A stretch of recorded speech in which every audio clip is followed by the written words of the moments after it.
well, welcome, Matt, to, I guess I'll call it the ThailaVision podcast, but Glad to be here. thank you, thank you. I want to have, friends and interesting people come over and we open the floor to topics and have lively discussion. And thank you for coming again. And yeah, I guess like to start by saying, so, you grew up in the area and I know you from school and whatnot, and if you wanted to kind of tell a bit about yourself and growing up in Vankleek East Hawkesbury area. Born and raised about 5 minutes from here, so been played hockey, all minor hockey as a kid, 4-H, did the minor soccer, everything, and grew up, went to college at McDonald College, came back to the family farm, and still there, and I work part-time for other farmers in the area and a snow removal contractor in Hawkesbury. And You've done my driveway I've done your driveway at one point. I've done lots of stuff in my life, but I always resorted back to agriculture and farming. Nice. And of course, quick segue as well, we also play hockey a few years back, and we miss you. Well, I took a 2-year, I guess a 3-year hiatus now, but hopefully once the ice is back in Vankleek Hill by fall, I should be back in. That's it. In Nice, the fall. Nice quick commute. I know when I had Sean here and we're talking about the games and the good group of guys. So looking forward to coming back here in Vankleek Hill. I hated playing hockey as a kid, minor hockey in Hawkesbury, so I didn't have the heart to play hockey in Hawkesbury again. Well, it's coming back. So next year we'll have you back, so it'll be good. And it was always lively just in the change room. And again, that was one of the things is like, that I was like, I want to have you here on this vodcast because, you always seem to be the topics and you always have something funny to say as well. So definitely wanted to have you here on that. Now, you had mentioned a few things when we kind of come in here that you do other things like at the fairgrounds. You're on the board there too, right? Yeah, correct. Yeah, been on, I don't even know how long. It has to be probably close to 10 years. I'm a senior director. Work with, I think there's almost 50 members now of the fair board. So lots of events like this year too. We're working on a few new things that are going to be. There's supposed to be a very good midway coming. So and there's the truck pull. Right? Well, yeah, work on there on that committee too. It's happening again in June. Same thing. Hopefully we've been working too. We got a new sled coming up this year, like out of the Vermont. For the pullers. So I hope he brings some pullers with him as well. So. Good. And you find a good draw like at these events. It's nice, when you're kind of bringing people from outside and it's all weather related, right? Like if it's too hot, they don't come. If it's too cold, they don't come. If it's pouring rain, they don't come. So you got to have that perfect. I imagine that must be a challenge to always be like, let's, fine. Okay, June things usually kind of stabilize. Maybe it's hard. Like at one time, like 10 years ago, if you had that, you'd be packed. But like you don't have the younger generation is not into that stuff, right? They're not. It's not. Last year, the average age there was probably like 35, 40, because like the kid, like your high school to 25-year-olds aren't coming to a truck pulls as like that's not their thing, right?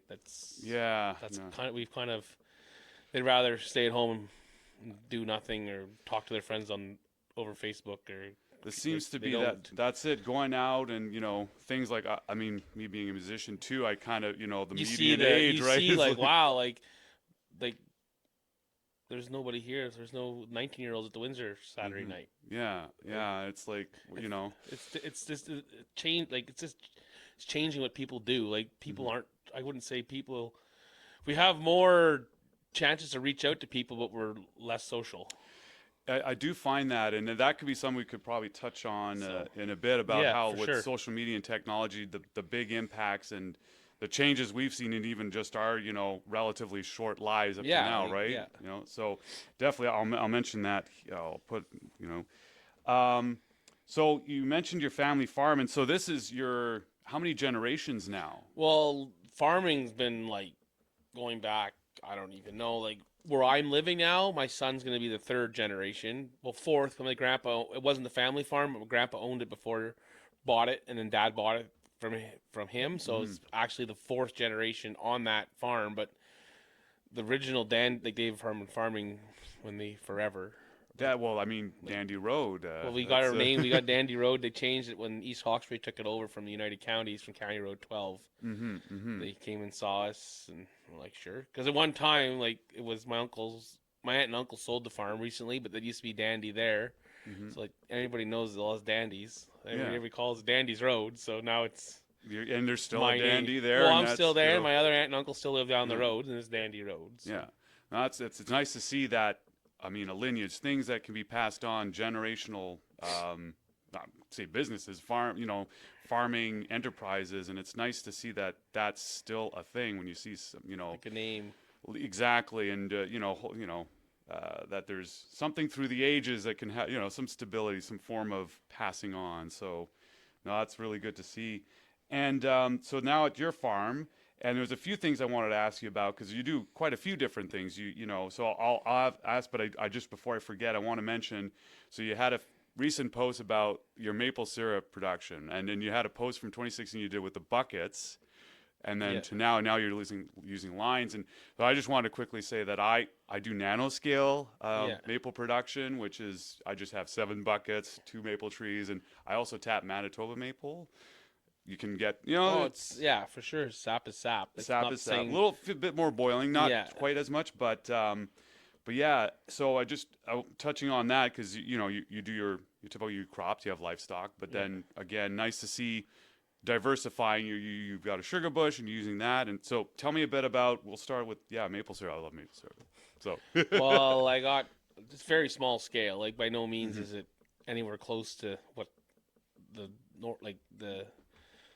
normal we've only got 750 taps, and I do it with a buddy of mine just outside of Vankleek Hill at his grandfather's bush. I take my sap to his place, and they've been tapping that bush for over 100 years where it is at the Bartons, and it's like his grandfather's remember syrup making there when he was a kid, so he's 80, he got to be 88 now, so nice. It's been tapped every year pretty well. I think one year they took off during the ice storm, but it's been tapped like every year since probably like the early 1900s. Nice. You finding with and is it something that you've showed your kids and stuff? They're a little young yet, but like Sophie, she knows maple tree makes syrup, and so nice. But yeah, we switched to the pipeline, but it's pipeline, but it's very low technology. Like there's no. I gotta go drive all the way back to the bush, and I turn the generator on and turn it off at night. It's just a small pump, like it's not fancy. There's no technology really involved.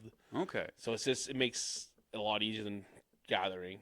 Yeah, well, I mean, it's you exactly. You get one. It all comes in one spot, and with the vacuum, you're creating like positive pressure on the tree, like you're taking the sap out. Yes, sucking it in the basically. flow. Yeah. So it makes your season last long because it's a closed system, so you're not getting bacteria. Because that's what shuts down maple syrup. Like your trees, if you tap them too early, you get a warm spell. Once you get bacteria in your hole, bacteria kills seal up and it seals up. Yeah. So, but like when I pull my taps, I just finished pulling them out just like on Saturday. They're still like they were. If the buds wouldn't have come out, it wouldn't. It would have been kept. It would have been still running now if it wouldn't have budded. Nice. Okay. But it gets a very bad smell and taste. Like it's a smell like when you're making syrup. You don't want to smell like it's got a bad, very foul smell. And I think like one of my buckets, one side, 2 buckets on the same tree. One side was starting to, and I'm like, almost this kind of composty kind of. Yeah, it's not. And I'm like, and very kind of darkish, brownish, and I'm like, okay, that's chuck that. So the buds. Whenever the buds start to come out on the tree, you start to, whatever the process is, and the sugars change and. And that's again, I'll have to read up on the science, but cool on you, like knowing when to tap, because I tapped mine. We had that like warm spell in February, and I did it. I was like, I'm out there. You're way earlier than me. I had a little bit, and then luckily, like everything, it came back. It was a bit of the freeze, and but some of my trees, the buckets weren't as productive, and so but I still got 4 liters. Again, this is nanoscale, but yeah. But it's, again, another one of those activities, multi-generational, indigenous around here. Now, family, French Canadian. So my dad would be doing it, and I'd be watching him. Yeah. And now I just, I got my wood stove and a super, efficient. Some people would say lazy, but you're heating a spot. I just have my pot on the stove and boil it down there. Just keep adding Yeah. add in some sap in and finish it off near the end. Exactly. Amalgamate a batch, and it just, again, one of those, just cool traditions that go on. So again, I saw that you had, but now going from buckets to lines. So you mentioned it's 750 line taps you have. Yeah, I have about 365, 370 at my bush. Yeah. Actually, you pretty well look out that window and see it, Yeah. just about. And then at my friend Chris's, at his grandpa's, there's another about 400 and change. Nice. On the same setup I have. So. Was it the same when you did buckets? Was it the same 300 or was it a smaller scale? Oh, when I first started on buckets, we did about 275, 300. Okay. But like going to this my little pump, you'll double the sap. And I imagine the time savings too. Each going to a pail, each tree, and versus you have the lines more efficient. Oh, it all comes down to 2 lines come down to 1, and then the one line goes like an old bulk tank from out of an old dairy, and it just all goes in there. And actually, you just made me think. I have a bulk tank in I got to liquidate the stuff I have around here, but I was like, what to use? And that might be useful to someone in the area. So thanks for making me think of that. So you also grow crops. So just to mention, so if you want to speak about some of the stuff that you grow on the farm in terms of Okay, well, I grow corn and soybeans. That's my main 2 commodities. And last year we tried just for fun. We did 3/4 of an acre of sweet corn just to try, and it worked pretty good. And we did some changes. And this year we're gonna do it again. But good some new changes because the kids. We didn't make like what I spent on the seed and what I spent on doing it. Whatever money we made, Sophie took it, and that's what she took to the fair last year. Oh, okay, it was good corn. I have to tell you. Oh, that's right. You got some. Yeah. Thank you.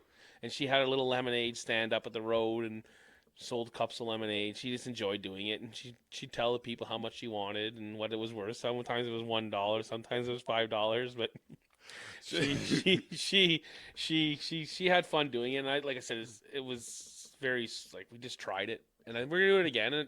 But I'm gonna put up a little electric fence to keep the raccoons had a very well balanced diet. So you have so I'm gonna put like a 6-inch or so electric fence all around it. Okay. Just to try and keep them out. Right in the snout. Oh, they destroy, and they don't even eat half of it. They rather just knock it down. I've heard that. Like they're a nuisance. That's one animal I wish would just disappear. They don't do any good. They just destroy everything. Very intelligent. That could be another rabbit hole. But I know Bridget and Val, like friends of mine, and I think you might know Dr. Ross Baca. Yeah, They have chicken coop. Oh yeah, they'll get in there. Raccoon gets in there and might eat one chicken and then decimates the other. So if there's they're vicious. They're not a nice animal, and they carry a disease. Like they're not a. So and again, I mean, and. That whole sharing the habitat, and we're kind of here. But there's lots of other things they can go eating off my sweet corn, and they're smart because they don't eat the stuff until it's ready. No, I'm serious. I planted it in stages. I planted half of it or a third of it 1 week, and I waited 10 days, planted another third, and I waited a couple more days and planted the rest. And they only went to the first stuff I planted, and as it got older, they went to the newer stuff. I guess because they want it. I guess they just know it's not as fresh or sweet. There probably could be something. I don't know how sensitive their noses are, but that probably is. They could just it's like, oh, okay, good stuff. And I mean, that's how to and that's something we can get into is quote unquote the pest control. You want to grow a product. How can you find ways without say necessarily just decimating the animal population, but having that. Well, I'm gonna try the electric fence, and hopefully, my grandpa. I remember as a kid, my grandpa always had a radio playing in his garden. He had big gardens, and the noise is supposed to. They think it's someone there, and they don't come. So I might try putting on a terrible radio station, maybe French country or something. Someone doesn't really like listening to, and they'll go away. Yeah, it's just as long as it doesn't do any mental harm to your family. To the rest of us. Yeah. Oh man. So that would kind of dovetail. I'll go into the livestock question, but after that, I'd like to see which of the things you have on the farm that you have the most fun growing, raising versus the most work. So, but I want to quickly ask you. So you've got livestock. You've got pigs. Yeah. So if you want to mention that aspect of the farm too. I've got a cow-calf farm. This year I have 39 calves. I've got 32 calves now. 32 calves and 31 calves. I have one set of twins, so and so far so good. Then I raise them to about wean them about mid-September to January, and they go to the auction, and they're all Charolais cows. Mm-hmm. And we've fed cows my whole life growing up. So I'm not too knowledgeable on my breed. So Charolais, what are the features of? they're of very that breed? muscular, framey. Like Okay. they're a bit like they grow out well. Like they're a big framed animal. Like Okay. they're a French breed. Like they came from France in the Okay. I guess mid to late 50s, early 60s. They came over. And I don't know. I just liked them. That's what the buyers seem to want. So we switched over to that breed because that's what sells. They like they're beige buckskin colored white. Mm-hmm. Mm-hmm. And Yeah. the market wants, so I switched. That's what I And go well. That's slowly. it. I saw your post the other day of like I see one newborn tended by the mom there and heifer, and it's like okay, that's touching that. Showing it, and I think you had your kids or something. You were mentioning something in the post about like more people would see the miracle of birth. People and just stuff think like, oh, they're raising livestock, and if they shouldn't be doing that. They shouldn't be. They should be out roaming free, but they don't roam free. Their cows didn't just run. They don't have a cow. They can't live in it's minus 43 in the bush. Like the reason these cows are born every year is because I choose to raise them, and I was taught as a kid, younger, that they come a time in their life that they leave, but I know in 9 months I'm gonna have the same ones again. It's a circle, and I teaching my kids, even Sophie, she knows the pigs are leaving, and then they're gonna get new ones. She asked me where'd the piggies go. I said they went away, and I said, do you like your bacon? She says yes. I said, well, that's where the piggies went, and she knows. You can't lie to them. They got to learn. And that's teaching, you teach them, I was taught, you teach them at a young age to understand how it works. You teach them how to respect what you're doing, and they learn. And it's and one thing, I mean, on your farm, this is small scale. We're not talking Absolutely. factory farm where the animal's going to be living in a cage or that's we could talk. That's another topic we can talk about after too. But that's not really. That's kind of almost like a media-driven term.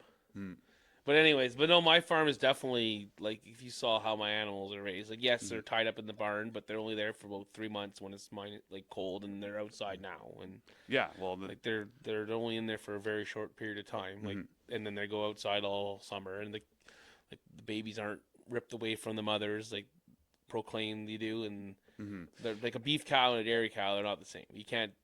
That's the problem. People don't understand the whole farming. They see you're taking the cow away from the mother. 90% of dairy cows don't want their calf. That's not bred into them. They're bred for milk. They don't want the calf. They'll lick it off, but they can't. They don't want. A lot of them might attack it. They don't want it.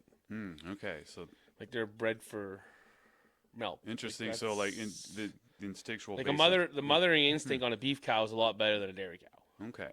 Much better. Okay, because I guess you would say if the domestication process at this point, it's they're that you say that the rearing instinct I guess has been outbred of it. Yeah, a beef cow, she has to raise her calf for 6 to 8 months. That's her job. 6 to 8 months. Okay. I wean they're born in end of January, February, March, April is February, March is 90% of my calving, and then so she raises them till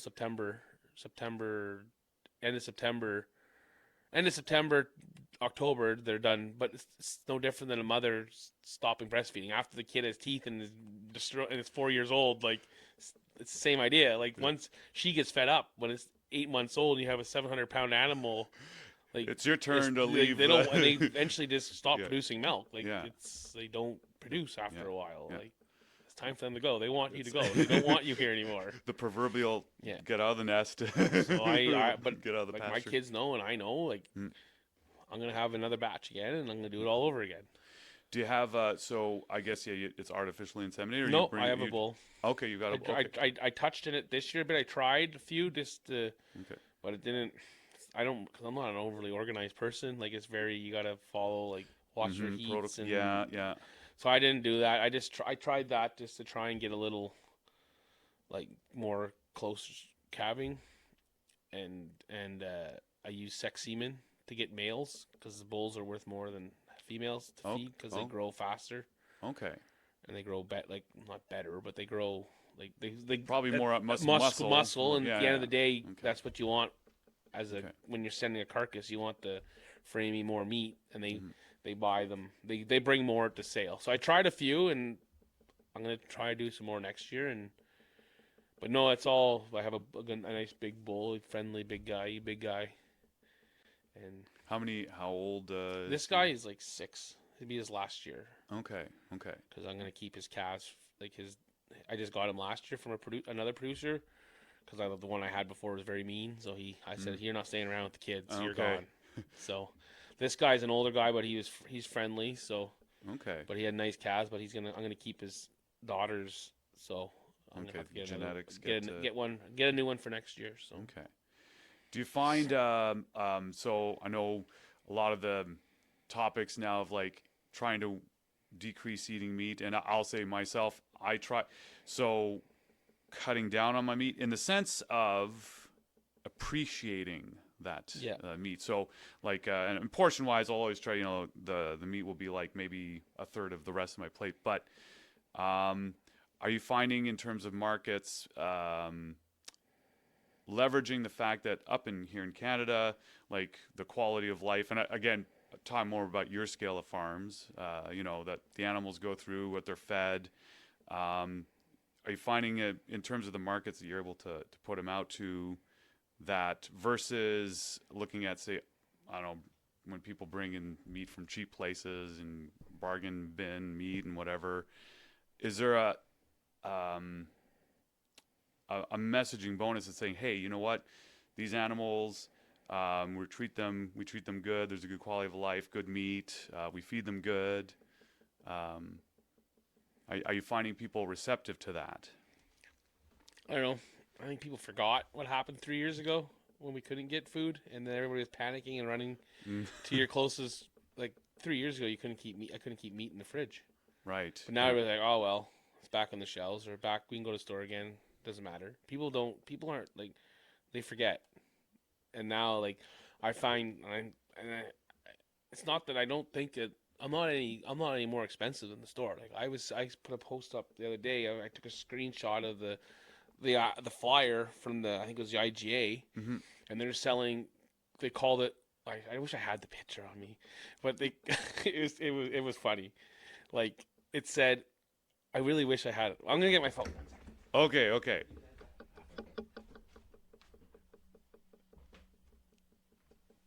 It's worth what their flyers ad said. So I think you're because you're selling yours $7 $7 a pound, right? And there's okay. This is what the flyer said. $7.49 a pound, extra lean ground beef, fresh parts only. What does that mean? So fresh parts. Parts only. We can show the screen if the people want to see it, but it's $7.49 a pound for extra lean ground beef, and it says fresh parts only. Like, what does that mean? I'll go and see if I can get it into the camera. If this translates at all, there we go. I think that's coming in. Okay. Like, so now we have that's what you guys are buying when it says fresh parts only. Fresh parts. Like what? So that makes you wonder. I mean, so like that. You know what that means? That means the meat is fresh from that grinding, not store bought and sat in the shelf for 3 weeks and blended with fresh meat to make. That's what they do.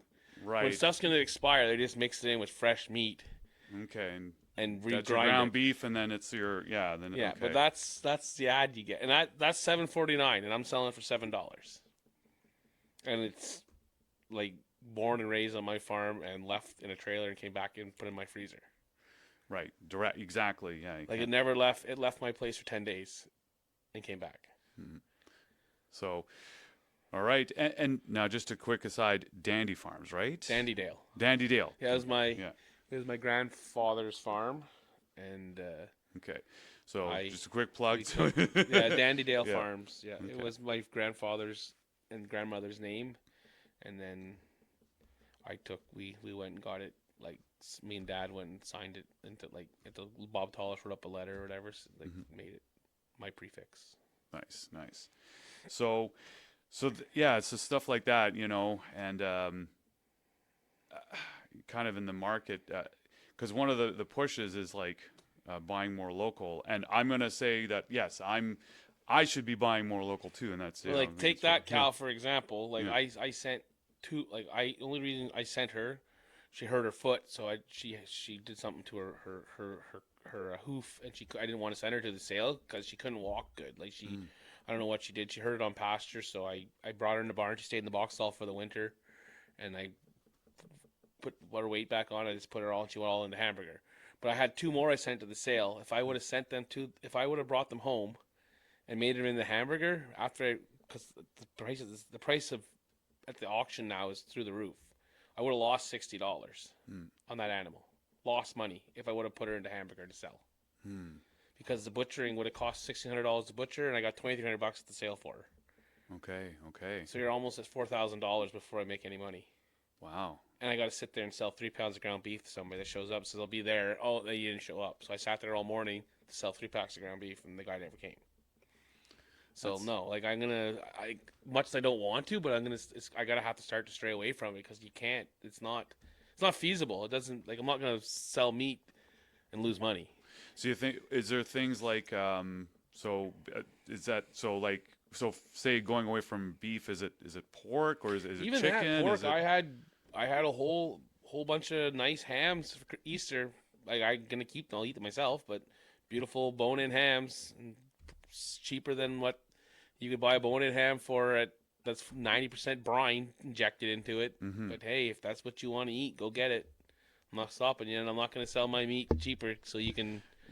You have to. I'll make eat a it living myself. too. Yeah. Like, yeah, no, because you had that. Go ahead. There was a special with the ham. I think the maple syrup. Something Yeah, we for did 95. You had a we whole did a small box of yeah. a couple, but I mean, like it's. I don't know if I think honestly one of my biggest reasons why I think a lot of people are buying on credit. I don't take credit cards, nor will I ever. People can't come to my place with $200 and say, here's $200 cash. No, they're going to give me a credit card. Well, I don't take credit cards. It's like, yeah. Because everything's on credit now. Like, not a lot of, so I don't know, maybe not. I don't know what it is. But I'm not lowering in my prices just to sell. Like, that's not how you say in business. Yeah. Yeah, you have to, it has to be Feasible. feasible. Yeah. You can't have a $60 loss. So I guess that dovetail because I wanted to again ask about the crops and livestock that you enjoyed, I guess, raising the most, and then I would say which ones do you find the most challenging? I think we touched on with beef and meat and so we can kind of keep on that. So which would you say on the farm are you seeing that? What part of the farm do you see going that it has an upwards trend versus the ones that you're thinking maybe phasing out, or is there anything on the horizon that you're looking at in terms of? I'm not really phasing anything out. Like I'm still going to continue to always have my ground beef, and maybe I got 2 I'm raising just in the barn. Like I have a couple of good customers. I know they're going to take their half or their quarter because they've been 3-4 years and they've been good. So I'm raising them for them, and I need we don't need a pile of meat as a beef farmer. We don't eat a lot of beef. We have beef once or twice a week. That's it. We're not sitting down. I don't eat steak. I sell it. That's my. I'm not gonna eat a $20 steak when I can I just sell it. I'll be eating a lot of pork. I like pork chops and stuff. But we just don't. I don't know. I like it. Don't get me wrong. But I mean, for me to eat we don't eat beef a lot. We eat a lot of ground beef and stuff like that. And chickens, and I don't raise chickens because chickens are disgusting. I can't stand chickens. Oh, are they? They're not a nice animal. Like a pig, you can go and fet them, and their cows are kind of. But chickens are gross. They just peck at you, and they're I guess there's stink, and they're more sensible. They're sensitive. If it's too hot, you got to make a fan. If it's too cold, if something gets in the pan, they're gonna eat them. Or I raised them one year.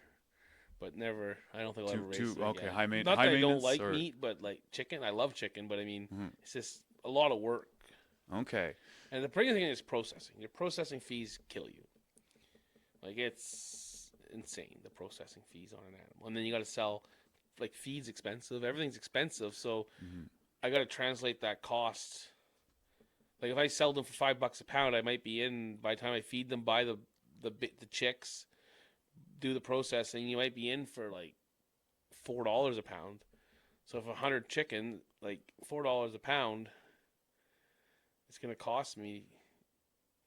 Yeah. Because it's usually about $5 to $6 a chicken to get them like processed. So if you're a $6 chicken, you're like it adds up, and the feed and like the chicks are expensive now too. Like, Yeah. I gotta transfer that cost to the consumer because I'm not gonna eat the cost. Yeah. No. So like Not the inflation on that, the end user is gonna pay for that. Mm-hmm. But when you're doing stuff like that, I can control my costs. If I have a demand for meat, and selling, well, you're gonna keep raising your price a bit to meet what you have to. Well, if you have to grow your operations because mean- there's a stronger demand, you have to reinvest in. Yeah. So, And what's nice about selling it, if you can sell it direct to the consumer, I make my price. If I tell you, Taylor, today it's $7 a pound, and you're like, yep, no problem, I'll buy a half a beef for $7 a pound, because my price of butchering went up or whatever went up, I can just pass that on. But like, if I send it to the sale, I can't control that price. Like it is what it is. Say it's selling my corn or my soybeans, I got to book in my price, and if the price goes up or down, you can't. Yeah, those commodity markets. I mean, Like that's a but whole. when you have I can change my price anytime I want. Tomorrow, if I wake up and say I got to sell it for $8 a pound, well, I'll sell it for $8 a pound. And I don't have to look at the CBOT or look at anywhere in the commodity prices. That's just today. Oh, I need this much more money to break even or to sell my meat. I'll sell it for more. And if people want to buy it, they'll buy it for more. So that's one positive thing about doing the way like freezer meats and marketing it. You have a more say into. Yeah. You can manage your profit margin, and you're not quite at the mercy of like. Exactly, your profit margins, you can play with it more. Because it's when you know what you're, or at least have a fairly stable idea what those will be, you can plan for the. But I mean, then you're also chasing your dollar. Like when I take them off the market, I can sit and watch them sold and come home with a check that night. Where if I got $5,000 worth of meat, say in my freezer, I got to sit there and peddle it. You have to. You gotta wait. You have to be the sale. Yeah. Might have to carry that for 3-4 months before it's all sold, before someone comes. So that's the trade-off. Then So is you have to actively be in the sales department. And what? So, and I guess this other question I would have is, what crops or livestock would you like to see more of farms in the area? Is there anything that so this might be a tangential thing, but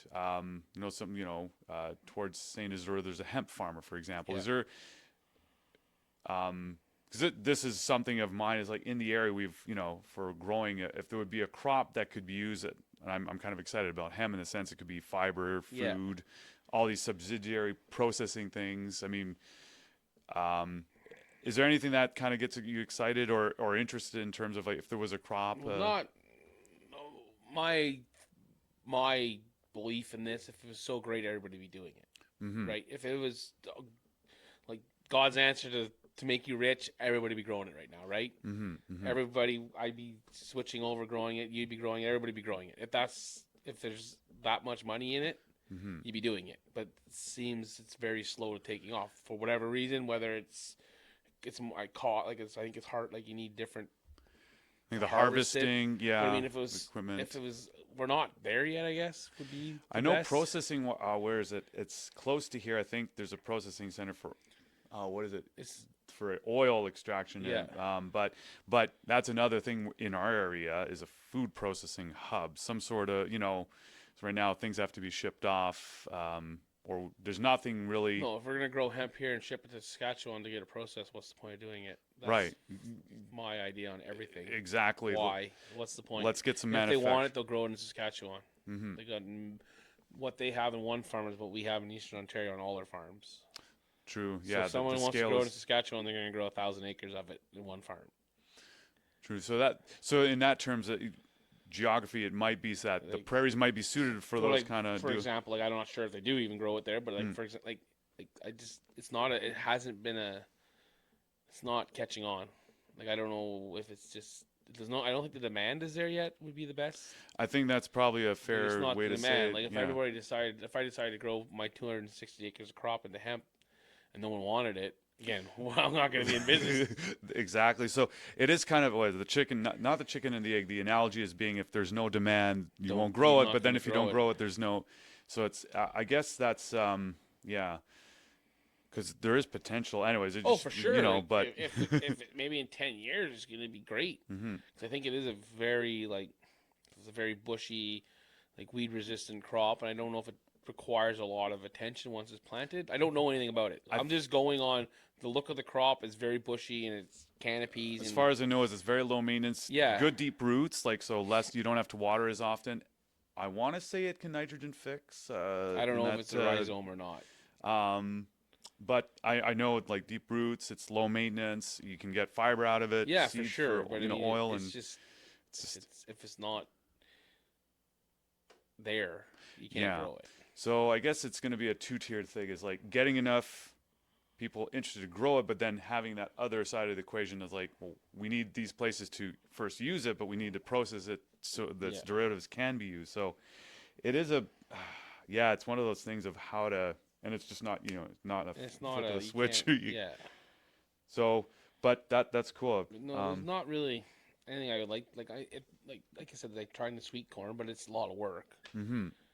Like I'm seeing but you can do a smaller scale and make like 3 acres of that might make more than 10 acres of regular corn, but it's more work because you got to pick by hand. Right. Yeah. It's yeah. I mean, again, you're dealing with people coming to buy it. I got to sit there and sell it. Where if I grow corn, pick up the phone to whoever I'm selling my corn to. I sell most of it to Wilson Farms. So I say, okay, need to sell a load of corn today. What's the price? Okay, we'll come next week. Then show up at their place next day or within 10 days, and I have a check in my hand. And I go to the bank and put it in. Yeah. But if I'm selling sweet corn or like that, you got to sit there and pouring grain one day, and people aren't coming, and it's just you might make per acre maybe more, but it's a lot more work and a lot more waiting on. And if they don't come or people don't want it or someone opens up another corn stand down the road, well, now you're not competition. Where I don't have competition with my field crops because they just, and it's easier to because I can make target your pricing, like I can book for fall knowing I know if I book on my farm average, I can book half my crop for fall knowing I hope to have it. You're going to have that much money come fall. Where the sweet corn, you don't know what's going to happen. For example, like I said, if people aren't buying or for whatever reason, then you're not selling. So if you're not selling, you're not making any money. So there's more control, but sounds somewhat more volatile. It's not secure. Yeah, I guess the security is not there. Like when I'm selling my stuff to the market or the grain buyer, I'm getting within 10 days I have a check in my pocket. Or the cattle at the sale barn, I have a check that night. Things. So are there any techniques that perking your interest, like cover crops, no-till, any of that? Or basically no-till and minimum till. So you got I think you use planters for I got my corn planter, but I mean, I'm going back to a little more traditional tillage. Not traditional, but just trying it to see if it makes a difference in the yield. But no, I try and limit the amount of tillage most as possible. Okay. Have you found? Well, that'll be good. So you'll be able to see if there's yield difference, water retention, soil health, and stuff. But no, we don't do a lot of heavy. We don't have heavy clay soil, so I don't have a need to work it in the fall. It's harder. Same ideas around here. It's gravelly. It's not a. What I do in the spring, it's just if I did it in the fall, it wouldn't have made a difference really. Yeah, I remember more growing up, the fields in the back, they'd get plowed over, and now it's okay, it's no-till and planters using. It's like I've been looking into that too, getting more of the I guess succession planning, making sure less soil erosion, so you're losing your topsoil. For sure, you don't want to lose your topsoil. That's where your top that's your 10 inches is where you're growing. That's Yeah. where your nutrients stay, and that's where your everything is. You can't lose. You lose that. That's what grows. It kind of made me just think. So last year's the derecho storm in May there, and I just remember the cloud, the big just blooming clouds, but it was brown. And I'm just thinking of like just all the fields getting blown off. I don't think it mattered what you had. I know, I get it was gone. Like, and it was the worst time of the year. Everyone was just planting. Like, yeah, didn't even have a chance. The root didn't. Like, it was like the 21st of May. So everything was like growing, just planted. Like, it's just spike stage coming out of the ground. So like, even if you had a cover crop, you probably still, unless you're desiccating it when it's like green and high, but like if you worked the cover crop in, it didn't matter. It was the wind was taking it. That was wild. Quite a storm. That is one of those things. I mean, I don't know if it's anecdotally. I don't remember winds being quite like that. I mean, through the years it's been kind of gusts, but that was something. Well, that was wild. We had around Oktoberfest 2018, 2019. Yeah, I remember. There was the Beer NATO thing. Yeah, we were hiding in like I forget. We were like took cover and like all in the horse barn there. The horse barn. And that was wild. So it's like. And I always wonder, it's like things like that, and I mean, I'm kind of more into the fear, trying to keep, what's happening with the climate and whatnot. What are the mitigation things we can do in our area? So actually, that might dovetail into tree cover. So you've got a sugar bush, you're maintaining it. And I feel for farmers who are put in positions. So this is many issues to bring up. But first off, a lot of family farms are just selling it off because it's just like you're mentioning, tight profit margins. Yeah. So you're seeing a lot of farmland going up for, maybe not so much our area, but more west towards Ottawa, like Prescott, Russell, Embrun, a lot of the development and expanding towns there. Mind you, in Saint Eugene, there was like the solar farm put up, but that was on prime farmland, and so that's something is like don't get me wrong, solar. This is a very good topic.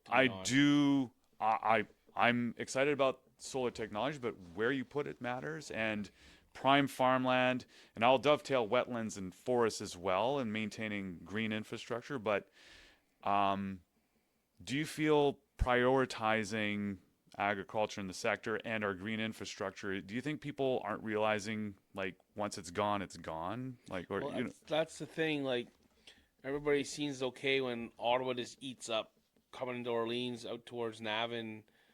We're just going to put up a bunch of more houses, or like Russell, Russell's growing like crazy. There's a lot of farmland lost there, but no one seems to care. We need houses, but anyways, it's going on right now. I have a friend that just bought a farm in Saint Eugene, and there's a bunch of people not happy that he cut the trees off, but it was a farm. I remember 20 years ago, it was a farm.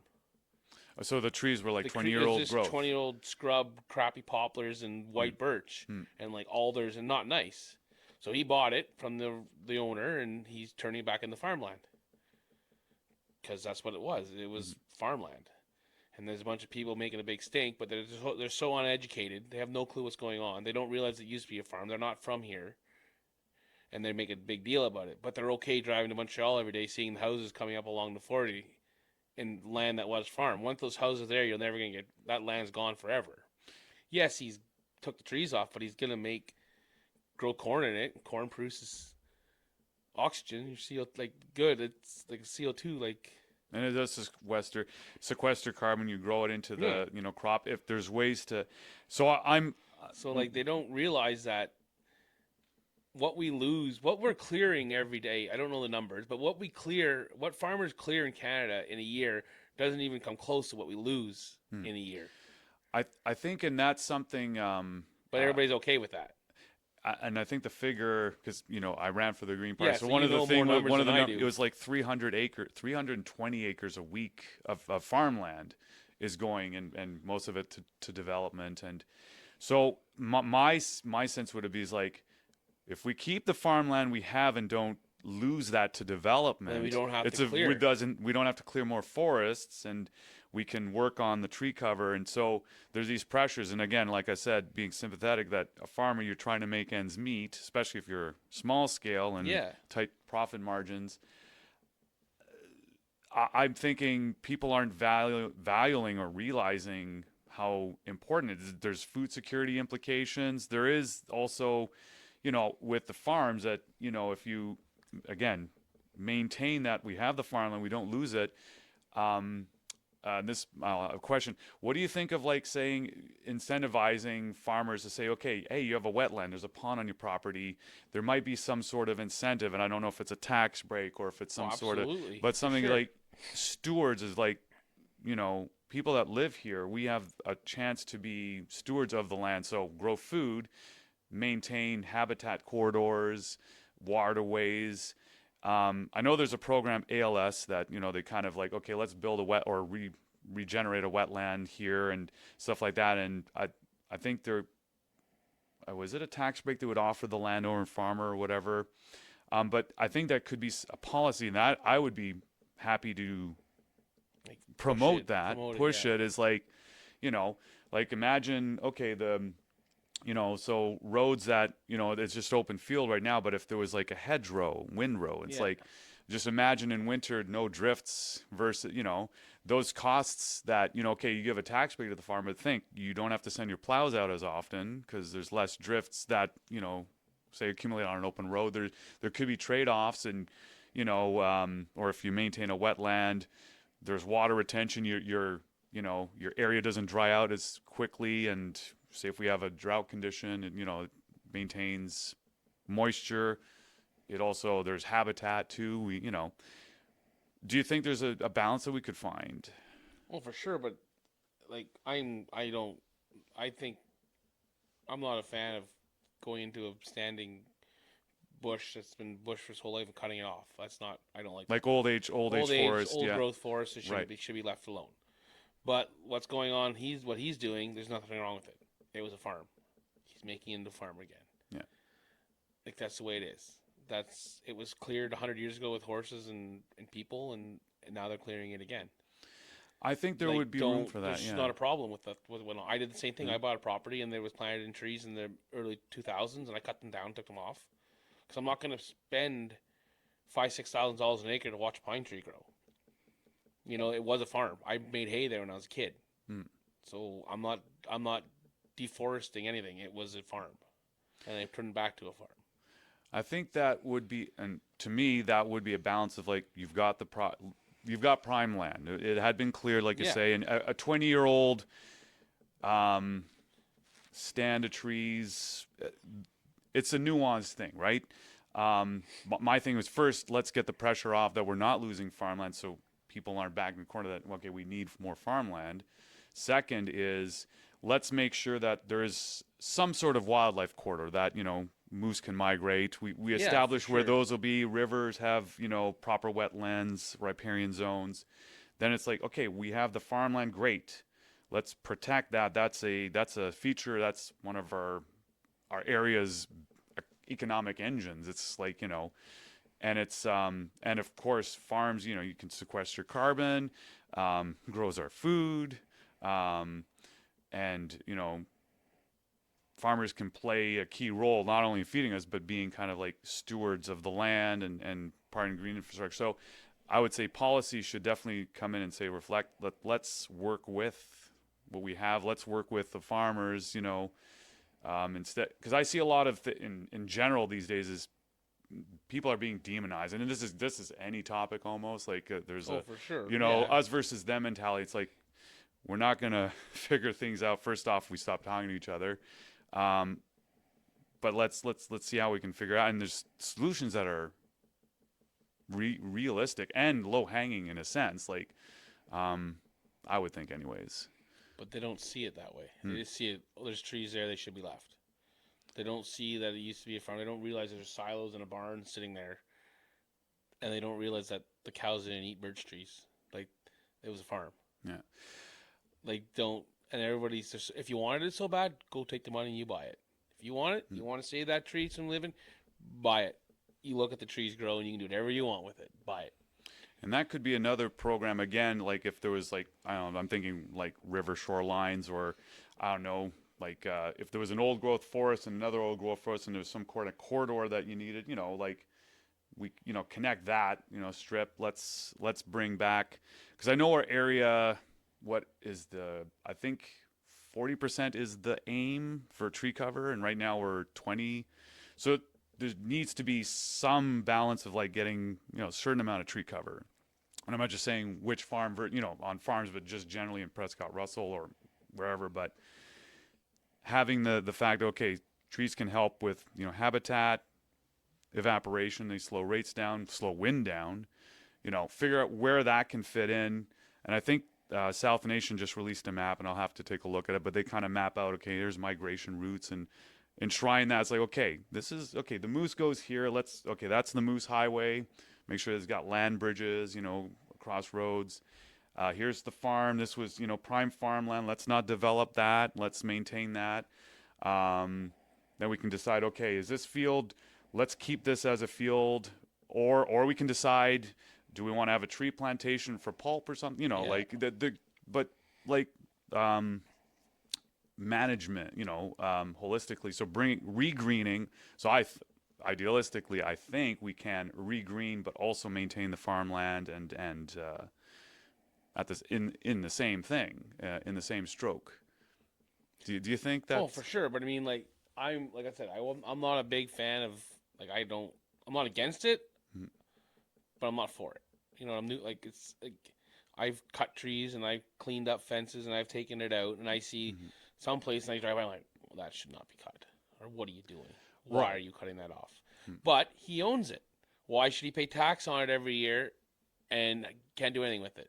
And then they're like, oh, you can't cut wood. They don't want us cutting wood anymore because it's bad for the environment. You can't burn wood and you can't do this. So what's he supposed to do with it? Sit there and let it rot? When the trees die, what happens? Where do the trees go?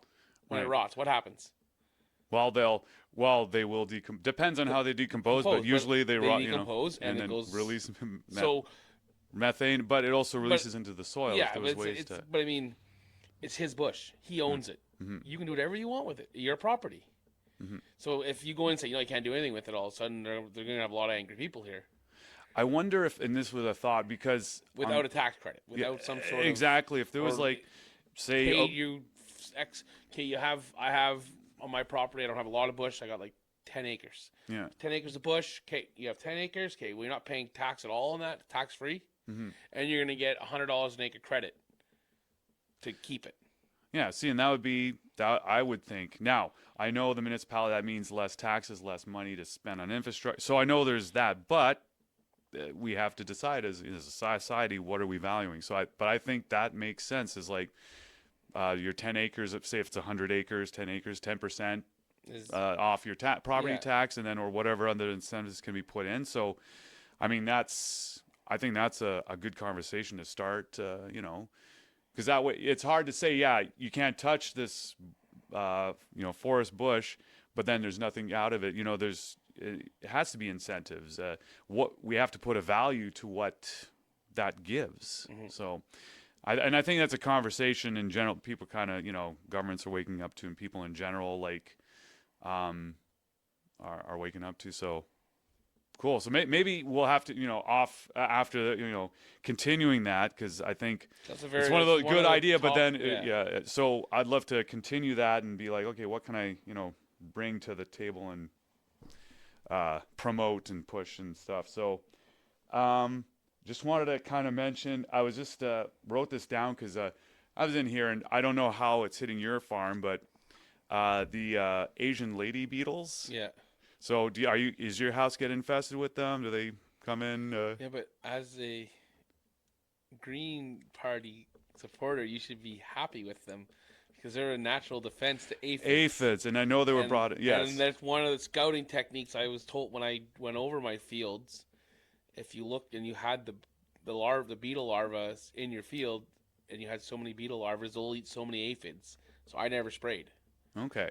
So they're annoying, but are they any more like you can spray your house if you want, but as a natural defense to something, it's a natural defense. Like it's And they're effective. and they're effective. They eat aphids. Yeah. But I think lady beetle is the Japanese beetle is the dumbest thing in the world. They try and get in your house when it's warm, and then they go in your house, and they wake up when it's warm, and then they come in your house when it's cold. They hibernate all winter. They wake up when it gets warm. They realize there's nothing to eat, and they die. Why can't you just die before you come in the house?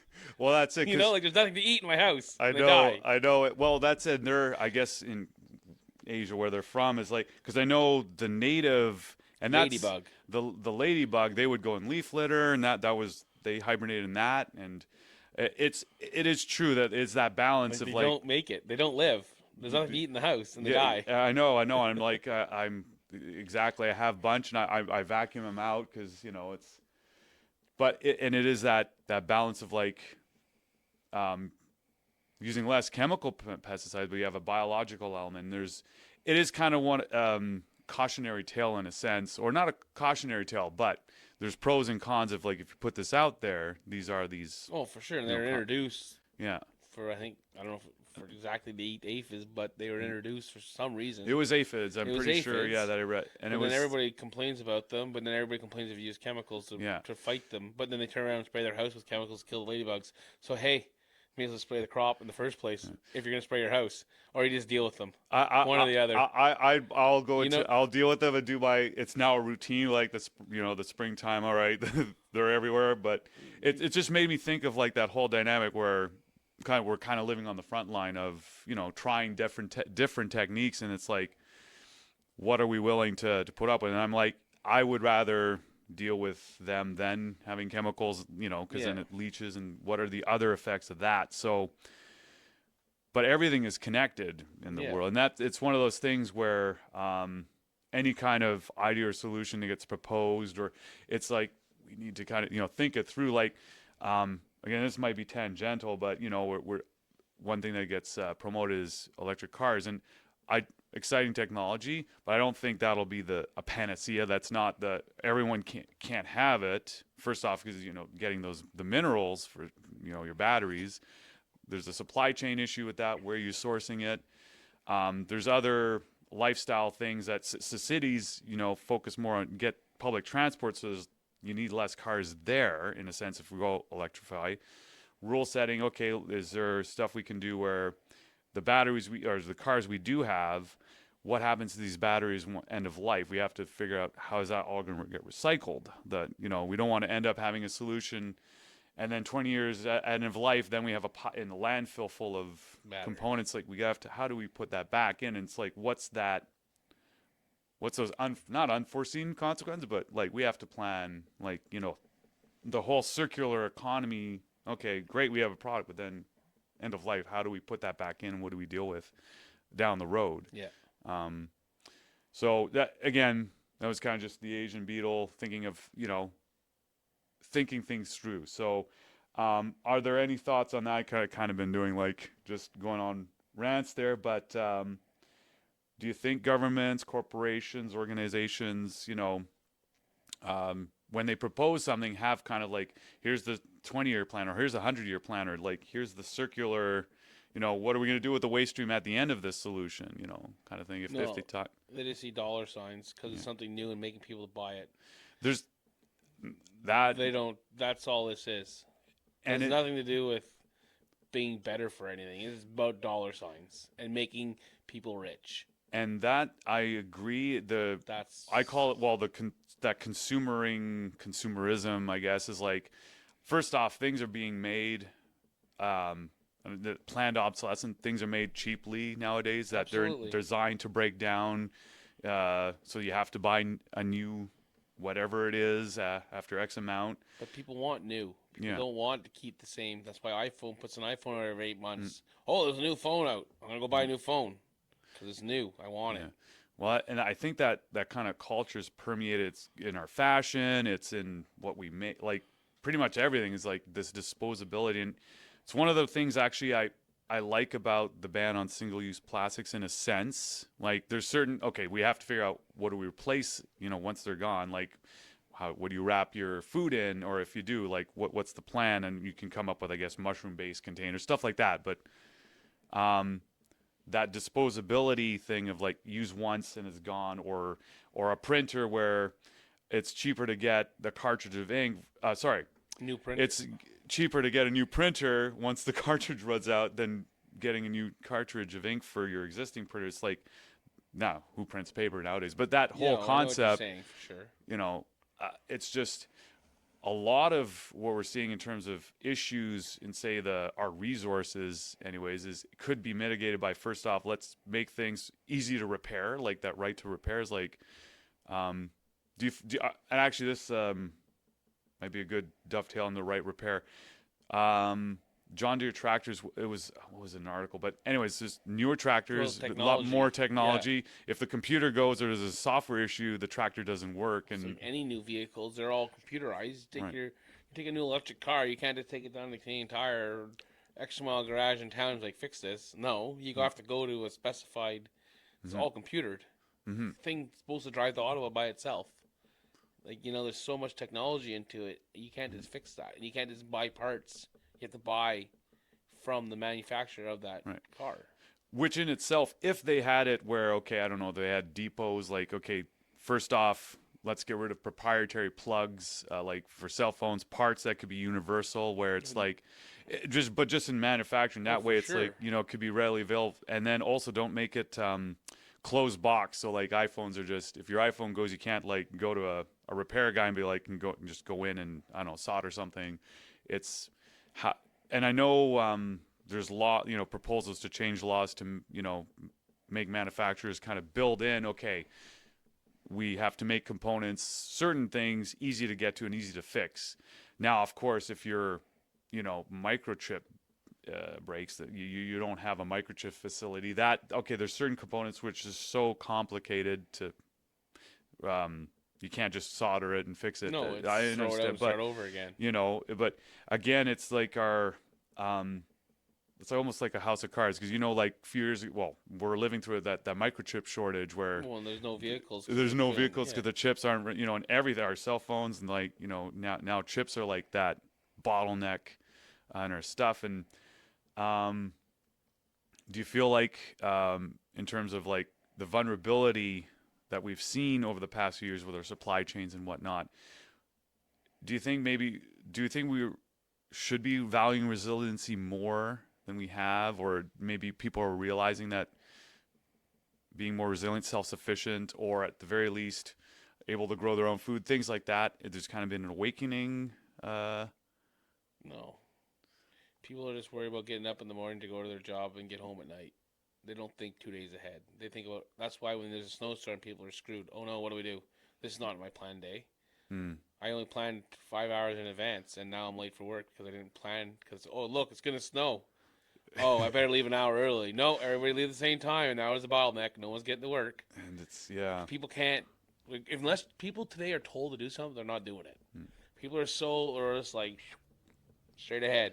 There's no side to side looking. It's straight ahead. I think it's like you think like a lot of plans are election cycles are only 4 years. Even in long-term planning, as far as that is, it's an election cycle. Or things are, like you say, it's not long-term thinking. It's, I mean, just surviving. I guess some people it's just, you're just trying to live paycheck to paycheck, so you're just stuck in that like trend. Like, I don't know, but I mean, no, people just they get told, they do what they're told to do.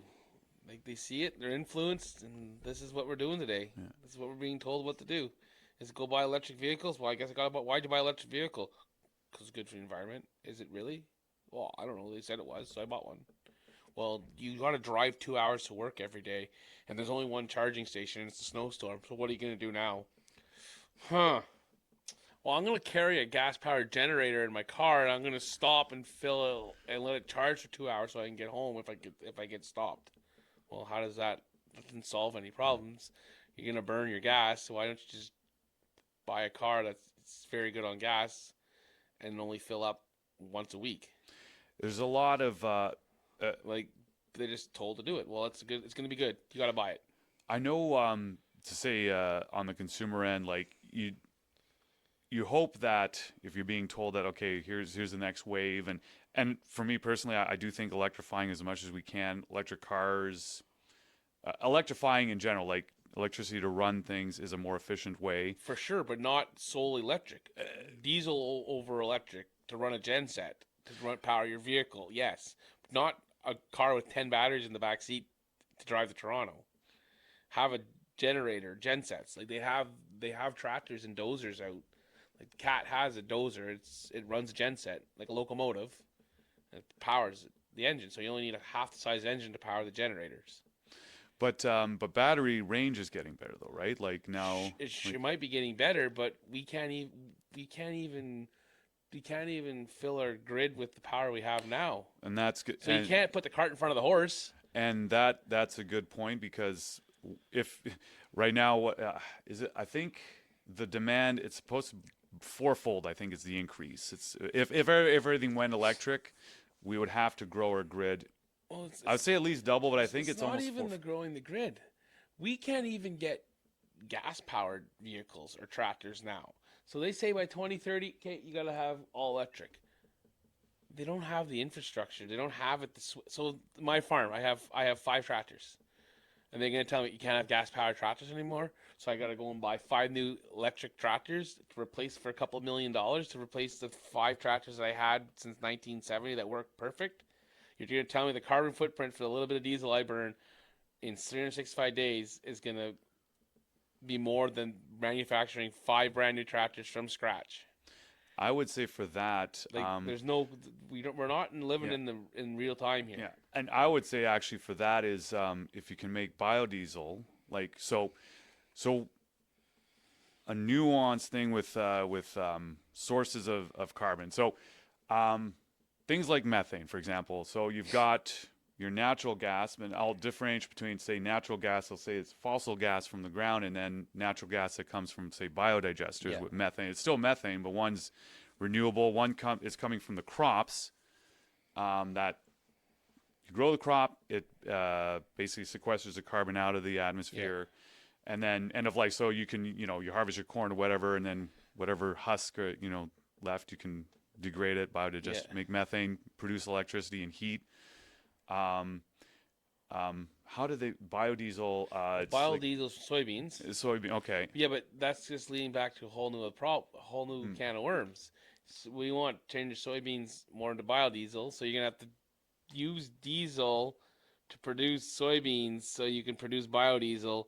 So now you need more soybeans. So now you're cutting down more trees to plant more soybeans, so you get more biodiesel. And less for food too, because there's less also for food, but because that's what you have with ethanol too. It's again, it's I mean, if it's not broke, don't fix it, and that's the mentality we should be living in. It's not broken. Leave it alone.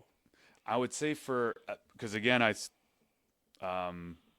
there is still with emissions, but I would say if there was a sector that would say, let's not transition farms until the end. Like I would say, okay, let's get trains and buses in cities, like public transport. Let's get that electrified.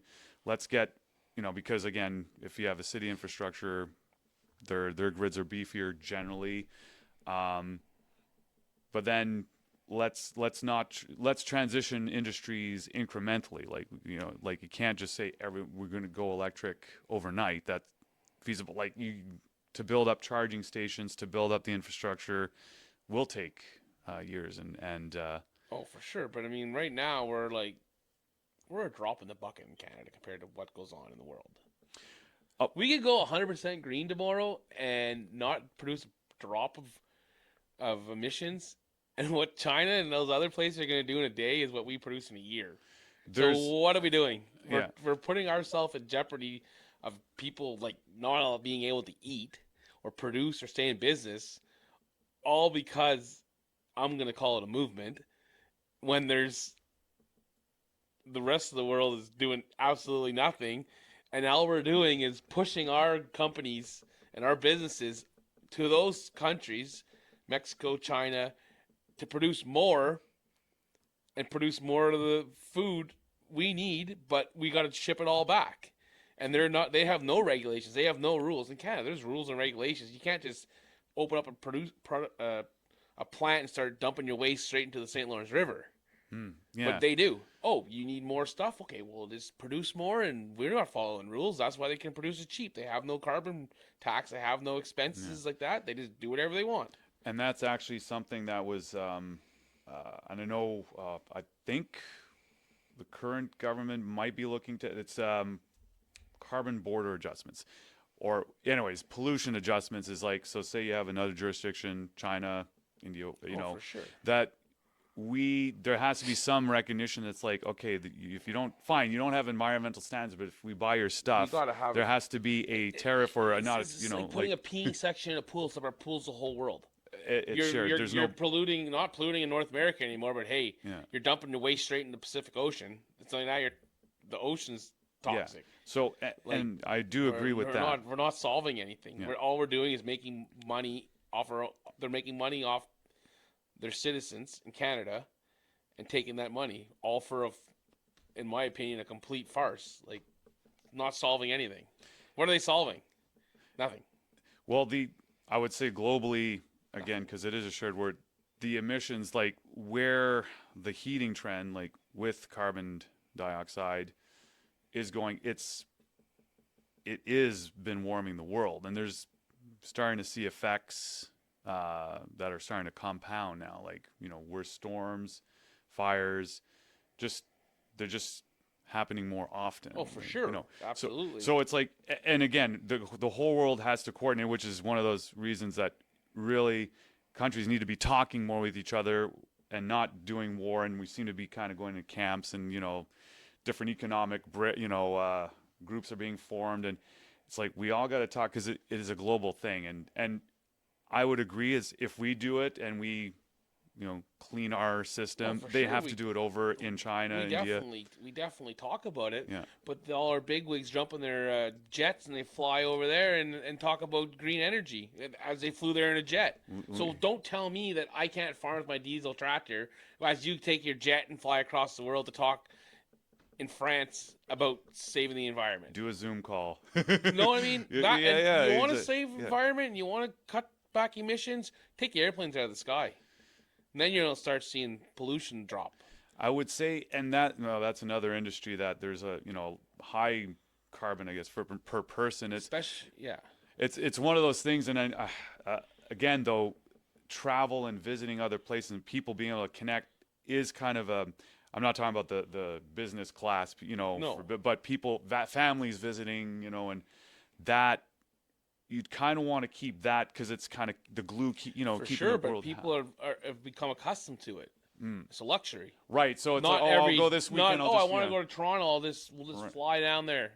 Or I want to go make that electric. Or you know what? Why don't you make your airplanes all electric? All electric airplanes. That's one of the biggest emission polluters. Make an electric airplane. If it's so great and so good, I want electric airplanes. That's if someone can crack that, that'll actually. There's was it the small one, Cessna size? I think they are starting it, but that's like taxi. That's not, you know, you can't on the same scale.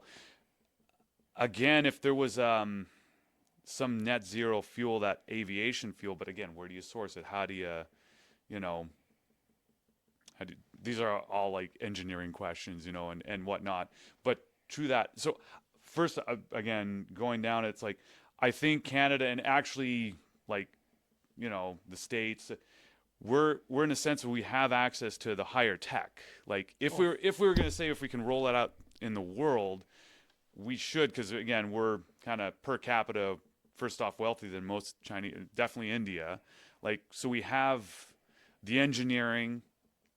We need to bring more manufacturing, I say, back on our, like, and we're seeing it more and more manufacturing, high end, and so that's another thing. And on one hand, China was in, you know, kind of long-term thinking. They were seeing, okay, was it 80%, 90% of solar panels are made in China, and there's some human rights issues or questions on how some of that's being produced, and, you know, how are they mining? Questions on everything they produce over there. So, and it's like, maybe that's an opportunity for manufacturing back, you know, let's bring local manufacturing nodes, and having it on each continent should have manufacturing instead of, I mean, transporting raw materials around the world and then shipping it back to where they came from as finished product, it is not as efficient. It's like it isn't, but when you can make tax off of it, it is. and that's it. And these, what are solutions that we can reach for that? Again, who's skimming off the top of the machinery of how complex things are. So just to, I want to, wrap that topic up, but I would say leading by example, if, I'll say just Canada, if we can, electrifying, we have like, a good education base, a lot of good trades, a lot of, I would think we should be the ones to do it and then follow suit, but making sure that, okay, if another jurisdiction is producing products, but there's pollution, it's like, first off, we're not going to buy that. There's going to be some sort of tariff that the same stuff that we're making here, doing it properly with no pollution, there has to be a level playing field that our products are more expensive because we are paying people a living wage, or we are not polluting our lakes and rivers and the air. It's like, okay, yeah, you're not paying your laborers over here, and you're polluting your sky, and people are wearing masks because of smog. It's like the price point has to be at the very on par. Exactly, and so I think those kind of mechanisms should be something to consider. And I think border adjustment. There's a term. There's I want to say border adjustment, carbon border adjustment, pollution border adjustment. Some way of saying it in the markets is like, if there's a country that's cleaning up their act, that products should reflect that, and then make that Why can't we just grow cucumbers in Vankleek Ag cheap, the same price that you can bring them up from Mexico? Because you can't. You can bring a cucumber cheaper from Mexico, put it on a truck, and drive it for 5 days than you can in Vankleek Ag grow in a greenhouse, because you can't afford to heat it. Right, and there's so how does that make sense? It doesn't make sense. You can't. There's nobody that can process that and tell me that makes sense. Why you can grow stuff in Mexico and bring it here cheaper than I can grow my own cucumbers in a greenhouse in Vankleek Ag. And that.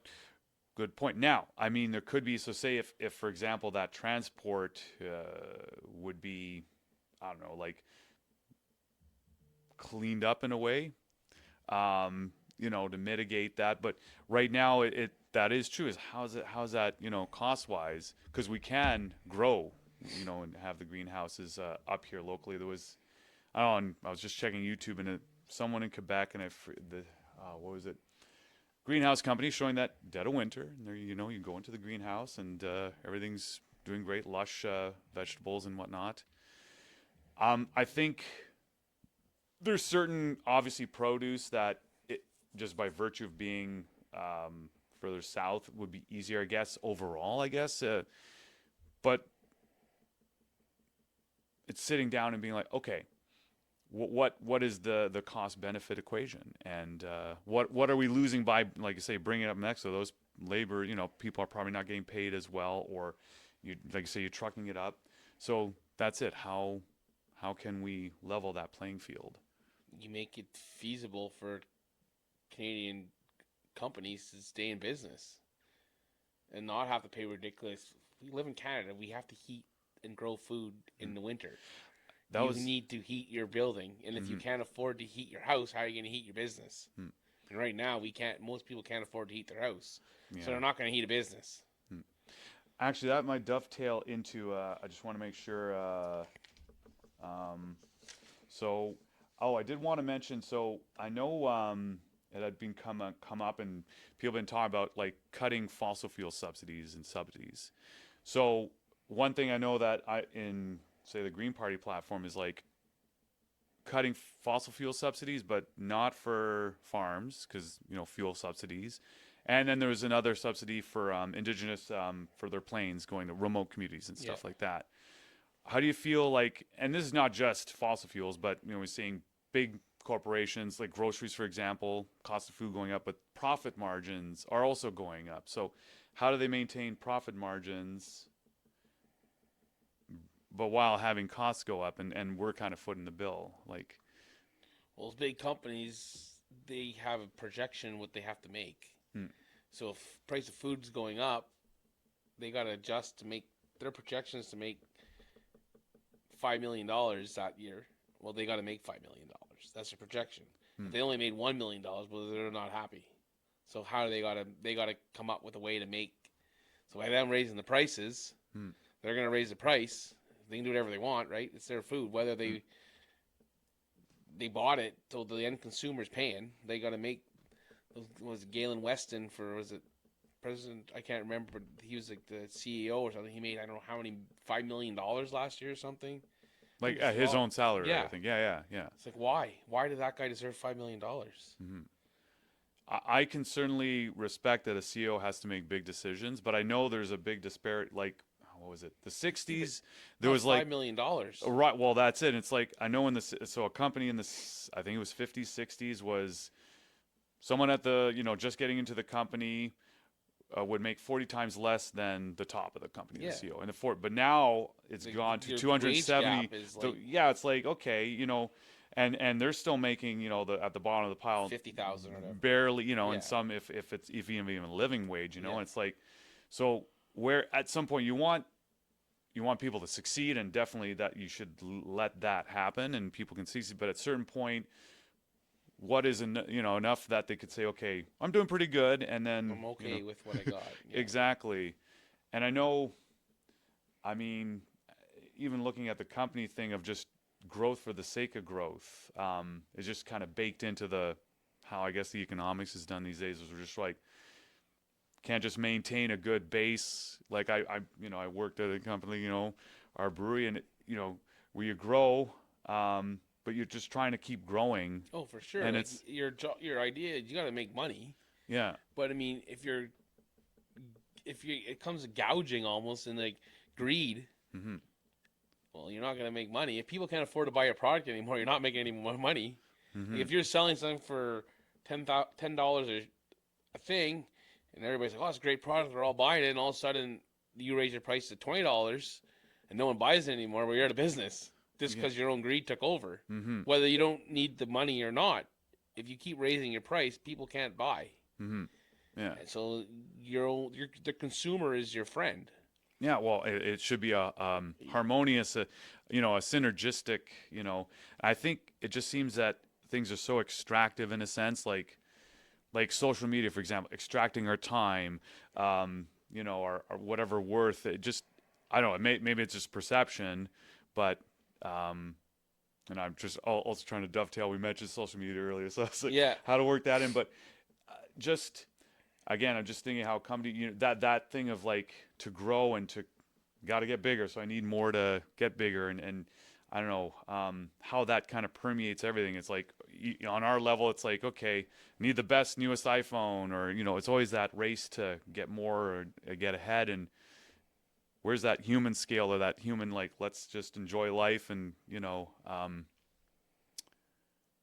smell the roses? Yeah, I know what you're saying, 100%. But, I mean, I don't think a lot of people are truly happy unless they have the latest and greatest thing. Like, it's almost like an addiction, right? I think marketing's gotten very good, too. Like, psychologically and kind the of fact programmed. is, don't hide it. When your contract's up, your phone stops working.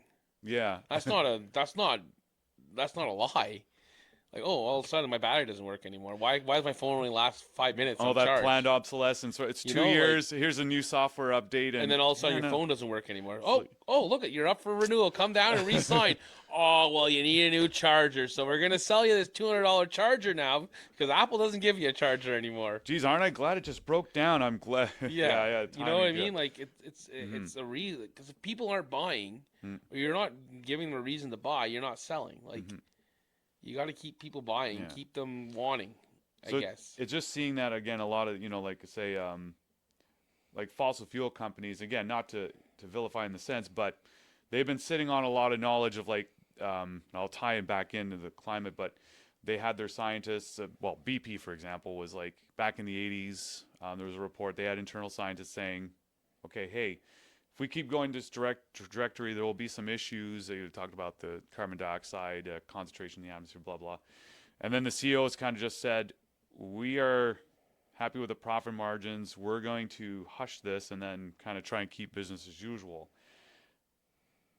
and I think a lot of companies do, like we see with big pharma. Like we just recently came out of a pandemic Yeah. where a lot of the, and there's, I think this is going to dovetail tangentially, but a lot of distrust in institutions and big business is not entirely unwarranted, at least in my opinion. It's like Sure. they've kind of so at a certain point, it's like now we're in a world where we're kind of, who's leading by example? We can't look up to some of these because it's like you said one thing and then it was another, and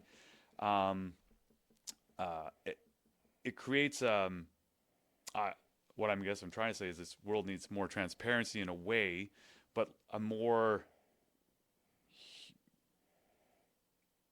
I don't know, like Common sense approach. common sense. I would say a more human. Yeah, let's say that it's like, what's the common good? Are we are these, the institutions that we're basically say we're at their mercy in the sense we're putting our faith in that. Yeah. You're going to do these things because your governments. We're putting our trust. But I mean, they're doing big stuff business that shouldn't be done, and you're trusting them. With great power comes great responsibility, and I think there's and like they should be doing what's in the best interest for them should be in the best interest for you. Mm-hmm. Like what they do, they shouldn't be doing. They should be doing to benefit you, not to just benefit them. And I don't know if it's not really what I wanted to say, but within, like I think if I understand are you saying that, so if they do an action, it's like here, okay, we have for example, government can come out and say, here's a reason why we're doing this. This is what we're thinking. Here's the information we have so far. Again, we'll just draw on the pandemic. That's a common experience we all live through, right? Like I think it's more do as I say, not what I do. Kind of. We've kind of been seeing some of that. What I mean? Like yeah, they don't. They're telling you to do one thing, but none of them are doing it. Yes, and I guess that'd be the best. Like same thing as your green energy. We all gotta drive electric cars, but I'm just gonna jump in my jet and go to my meeting over on some island, or go on vacation every second day and go surfing. Mm-hmm. Like don't walk the tell talk. me I can't do it, but you can do whatever you want. Exactly, walk the talk. If you know exactly, what I mean? Like yeah. they're not doing what. Yeah, I think I think lead by example, and you're right. If so say on the government side, here's a policy, and just to see that, like for example, I know when the panic first came out, masks. I know why they were saying it is like masks aren't effective. When it first came out, first week or so, there were the supply chain. There were no masks for the hospitals, and they were just telling people like we gave them all to China. Well, that's it, and we didn't have our own stockpile or whatever it was, and it's like, so, but then as it came about, if they had said, hey, you know what, hospitals needs these masks, let's prioritize that the hospitals get them, instead of saying, oh, we don't need masks. At the time, it's like we don't know enough, like, as information comes in, we learn, and I think if government would take more of that approach, just being transparent, it's like, here's what we know at this point. It could be this, it could be that, but just just real time. We're plugged in. There's enough news feeds, but there's like then you have like the interests of like, okay, you have big pharmaceutical companies and yeah, exactly. When money comes in, it's like, and it's kind of on one side here we have, in our country we were having the vaccine mandates. But then in the say the global south, they weren't even offering the intellectual property for countries to make the vaccine en masse. Like it's such a first a money grab and it's like so. And also the other thing that I wasn't too impressed is that it was at Pfizer, their trials, basically the human trials. There was certain redacted stuff that they for 75. It's like, I can understand, okay, a proprietary thing of like, okay, you don't want someone to, the competitor to take it, but how it's affecting your patients and what's that was being redacted. And it's like, I think people have more faith in institutions if this is the age of like information. It's like, let's open source this, not open source. That's like put your trial or you did these human trials. Here's the numbers. Put that down. It shouldn't have been like if one one of the companies had a proven 100%, this is it, it's going to work for everybody, it should have been like, okay, you, this is, we're all going to die here if we don't get these vaccines. Well, 3 companies, you have the means to make it, we're all making the same one because we got to make people healthy. Not just like, I think it was the seatbelt patent. When the seatbelt came out, everybody got every dealer. Oh, it was a universal patent. Yeah, so yeah, everybody got to use it. Yeah. Not this. This is, well, I want to make more money than this guy, so he's not getting my patent. Had nothing to do with people's health. They wanted money. I think again that profiteering, the especially in healthcare, for example, is like making money. That making money should not be in healthcare because it is an incentive it's not a place to get rich. Exactly, it's like you want to cure. So if you had one cure, it's like where it could be just, a pill and you're done. No, here's this other pill that just treats your symptom, but you're still going to have that underlying thing. You have to come back. Like a hospital, they're not there to make money. Like you can't be losing money because you go out of business, but it's not. Yeah. They're there to treat people, make you healthy. Yeah. To make you well. Yeah. I think, and maybe that's more in the States than in here, but still, and again, I have concerns about trying to bring in, say, private clinics in the sense is I think we have a very good healthcare system versus if you look in the States, they pump so much money. I think it's 10 times more in the States per capita than what we spend up here in healthcare. And we have our healthcare system is pretty underfunded as it is, so the wait times suck and a lot of that. Oh, for sure. But it's way worse down there. And their lack of healthcare access. They have Medicaid, but it's basic. I don't know. I'm just saying is that whole, that treating patients as customers should not be a thing. Or, it's like maybe we should incentivize that a hospital gets a bigger budget, that the healthier their neighborhood is that they're serving versus, there's some, anyways, I don't know. I'm not going to say what the solutions could be, but there's several solutions for a lot of things, but I mean, that would be another roundtable, bring in experts. Cause again, I'm unqualified in that sense, but I see that as creating a lot of undue issues, or not undue, but it kind of explains why a lot of people there's distrust because it's like, well, what are your motives when you're, trying to go for the dollar versus our well-being and increasing profits, more profit margins versus the well-being of the people on the planet, and so I think. What do you think? Do you think that's something like business in general, governments in general, should take into? I've never really understood. We've just went through all this pandemic and we were fighting a virus, but they never did anything to if it happens again.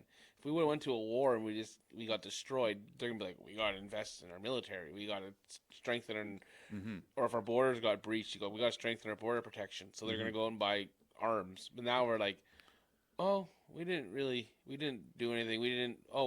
Biggest problem was we were short ventilators. Well, maybe we should have ventilators on standby, or maybe we should order an extra 500 ventilators for the 3 big hospitals in Ottawa to have if it ever happens again. But no, they didn't see. Yeah, there's no building. It's like, maybe we should build another hospital. No, we never did. We didn't invest in that. We just said.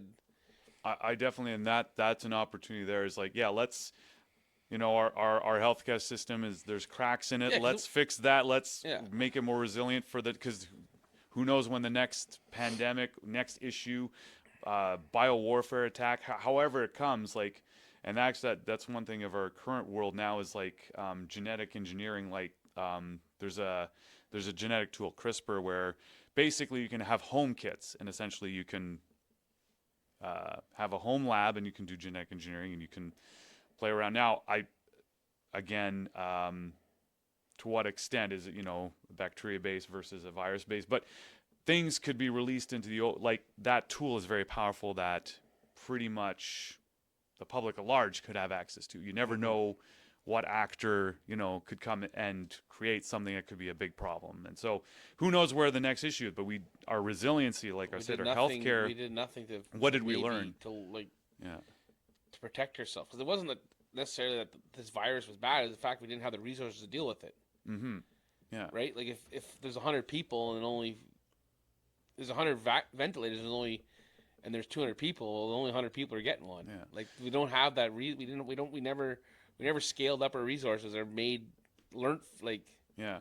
I guess I mean at the very least, people like us are talking about it, and I'm sure, and again, that's being taught, and so it's, I guess the thing to do is to bring it up to our elected officials, or bring it up where we can, and just be like, okay, we need to do something. And I kind of find that's one of the reasons I kind of just got into politics. I have no idea what I'm doing. It's one of those things. It's like you kind of wait around for someone to do it, and at some point nothing's getting done. It's like, well, I guess I'm just going to get in here and try something. And so, because another thing on the healthcare side is like promoting exercising, eating healthy, making your population just healthier in general, to be able to,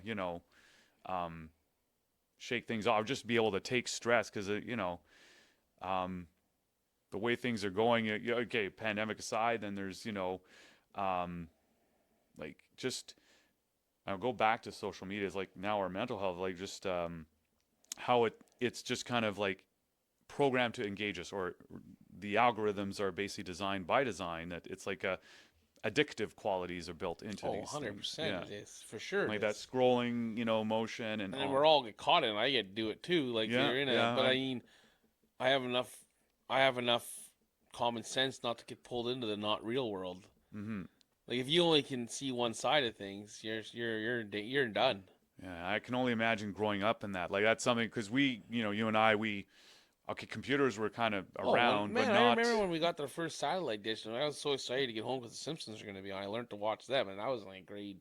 We didn't have TV, and imagine kids today with dial-up internet, waiting 5 hours to download 4 songs. Yeah, they'd be full panic mode. I would just, oh my god, yeah, they you go to bed, their email having to be like, or yeah, just I remember downloading the MP3s. You gotta download 5 songs, and and it gets like 96%, just sits there all night.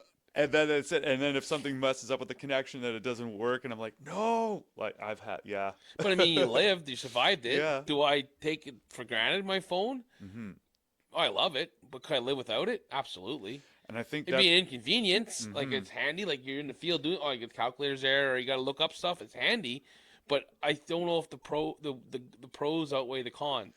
The cons and the pros, like it's not like the evil is more than the good. Have you ever had that moment, like, oh no, it's not in my pocket. Where's my phone? Like I've had those moments. Myself. Yeah, I feel like I'm Gollum. Like, where's my? I'm precious? more worried about because they probably left it and going to drive over with the tractor. Oh, or something. yeah, exactly. But no, like the good, for the good of it, it's great. But it's done more evil than good.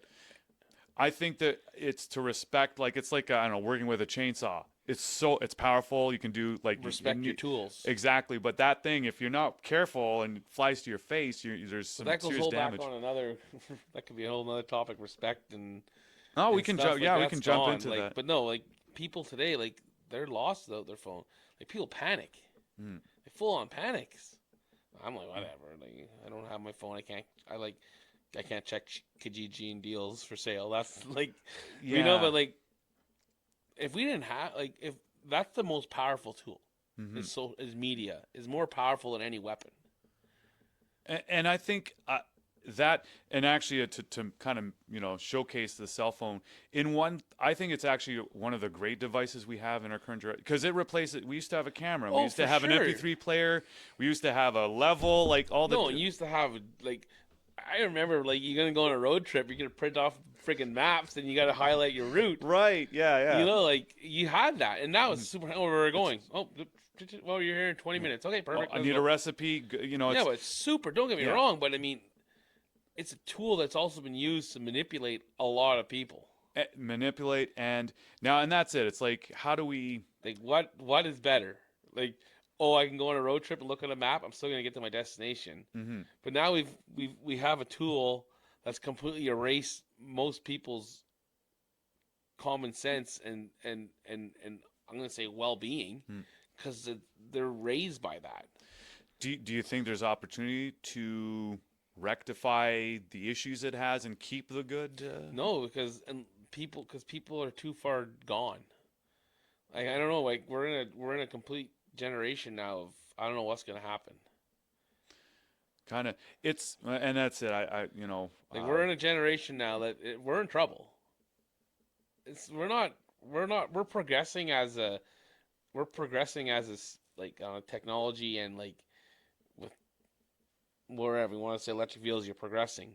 yeah. But we're not progressing as a race, I as a human in general. We're not going ahead. We're going backwards. I'm seeing and I agree that I would say, if I understand what you're saying, the social cohesion, I guess, or the our ability to well, first off, have discussions across like working Yeah, together. but not even like we're going backwards. Like when caveman first developed fire hot means don't touch no more. Now it's like fire hot, ow.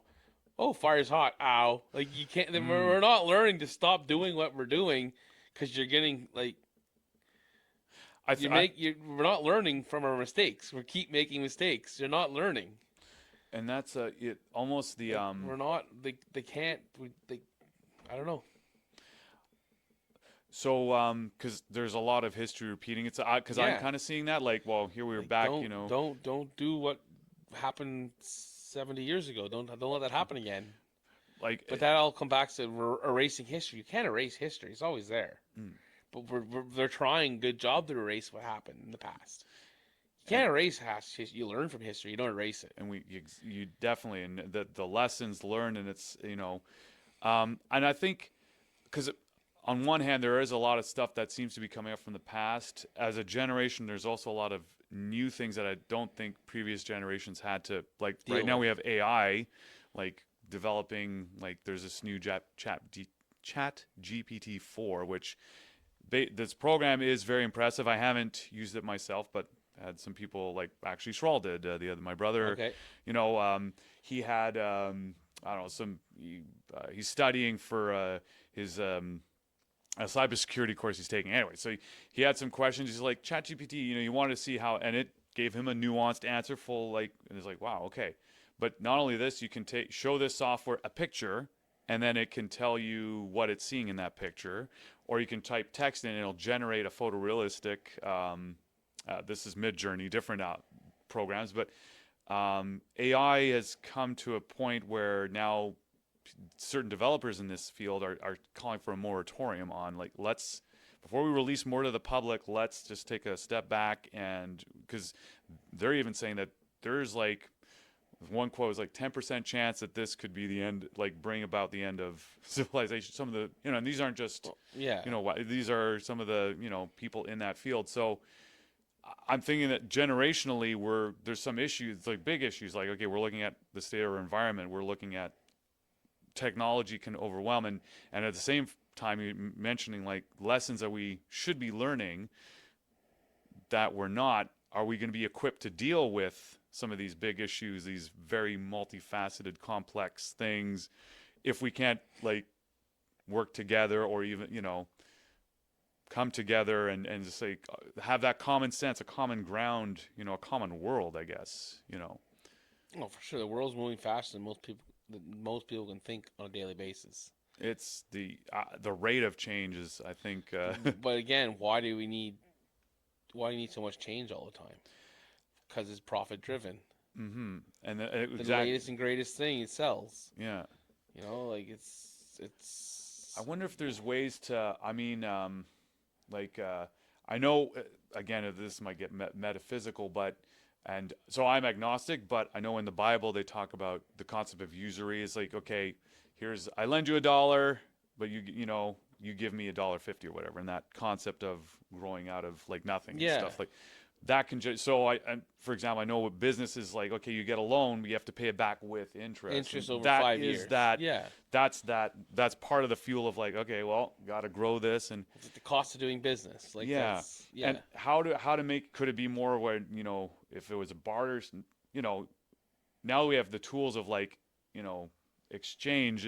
Do we need to have like this banking industry that can have interest rates, or can we just keep it kif? I'm just wondering if there's levers that we can pull or push that. It's like, because right now, like I say, there's an AI arms race where it's like this company knows that Google, if they don't work on their AI Bard and let Microsoft work on ChatGPT, Microsoft's going to take the market share, and then so they're trying to grow and this arms race, and we're not, are we ready for that? And it's like, and that goes to across the board of this ever accelerating pace. It takes out the human aspect, more, I wouldn't say machine, but more unnatural pace, I guess, beyond what we're able to deal with. Yeah. Because our brains are the same as our ancestors 10,000 years ago. Our bodies, all that. The hardware is still the same, and even in just our generation of what the change we've seen, and can only imagine, kids now, like everything, like the attention span for a TikTok, like just 30, what's the attention span like, is these days. I don't like is on a technology basis we're farther ahead, but like again, civilization and the human race is not better off. It was better off 60 years ago.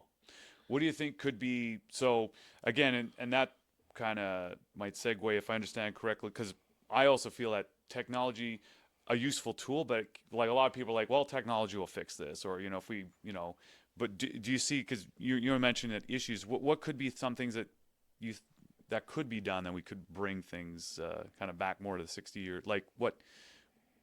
Common sense. We don't have that. Technology doesn't fix stupidity. And I wonder if that, yeah, and you know what I mean? Like, what's going on right now with a lot of stuff is common sense. Like, hey, think about, most of these people deep down really had a reflection and thought about, like, yo, what's going, like, that's a terrible idea. No, we're not doing that. That's a bad idea. Or no, I'm not listening to what they're saying. That's a terrible idea. Think for yourself. Don't, because someone's telling you to think about it or do it, you should be doing it.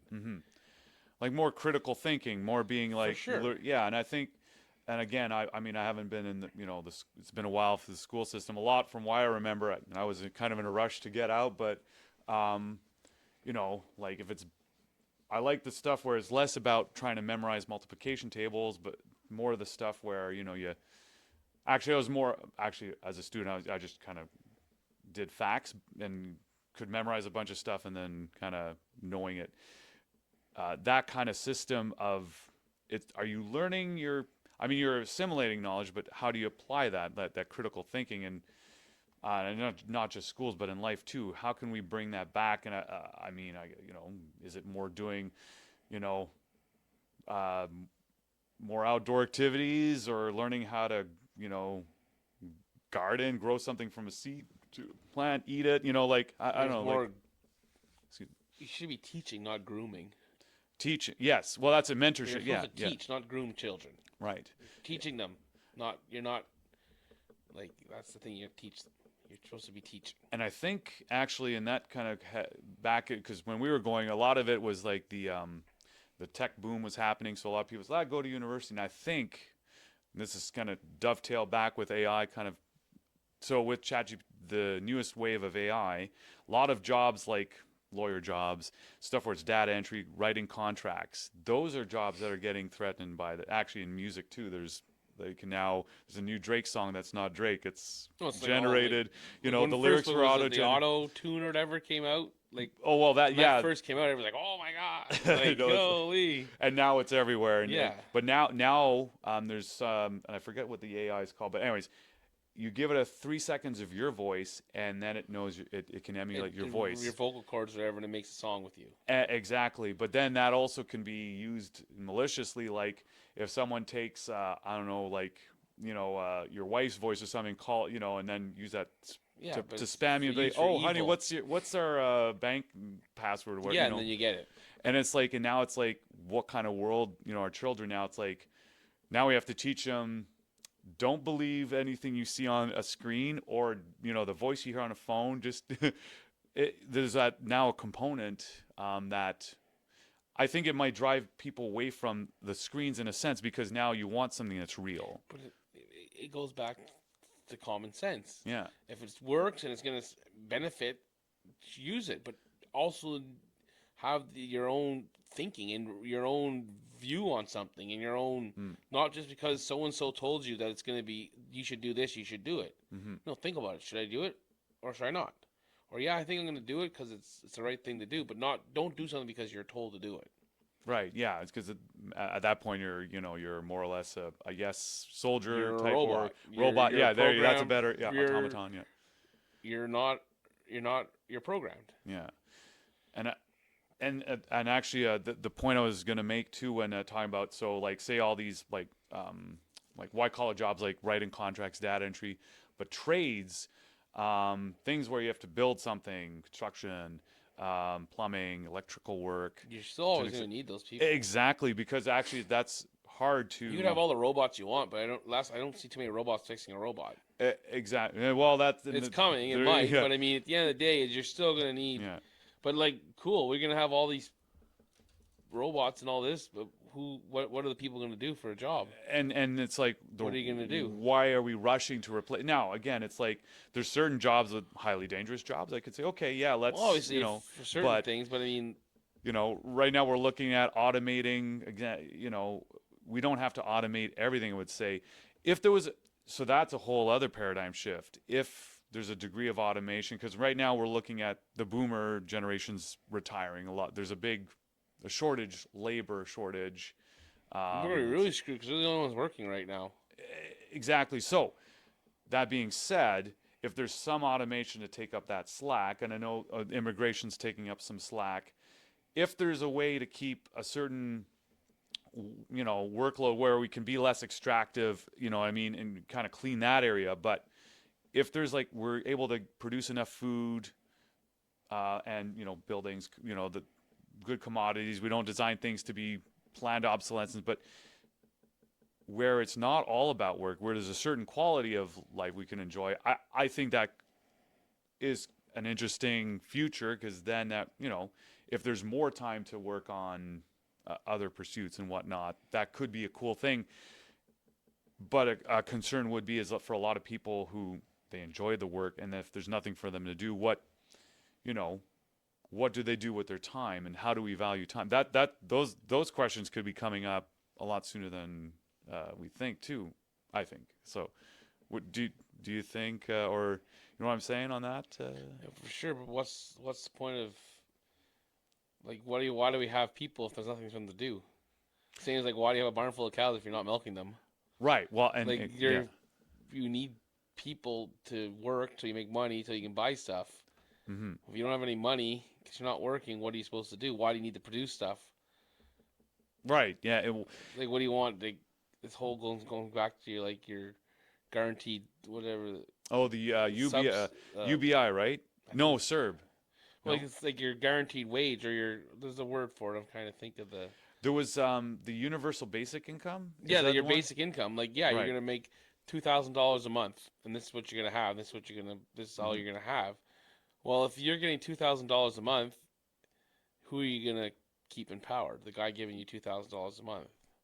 If you're working for a company and they're paying you, you're gonna tell them to F off and quit your job and not work. Biting the hand that feeds you. Yeah. So by doing that, you're keeping them happy. So now they own the house, they own your money, they give you enough money to go and buy your junk food and your $1,800 iPhone, and that's all you need, because you don't have to pay for your house, you don't have to pay for your anything. You just keep voting them in, and they keep paying you. Yeah, I am two minds of it, because I certainly, if there was a way to have a base care, and I don't know if it would take a form of an income supplement, or how it could be done, where we have the economic engine of our country, and it's so we have certain, say there's a homeless, we have, people who are struggling to survive, and it's if there was a minimum that everybody had place to. Jesus. Oh, cat. I'll have to go check that out. You can't. That's Oh. I'm gonna go check on it. Okay.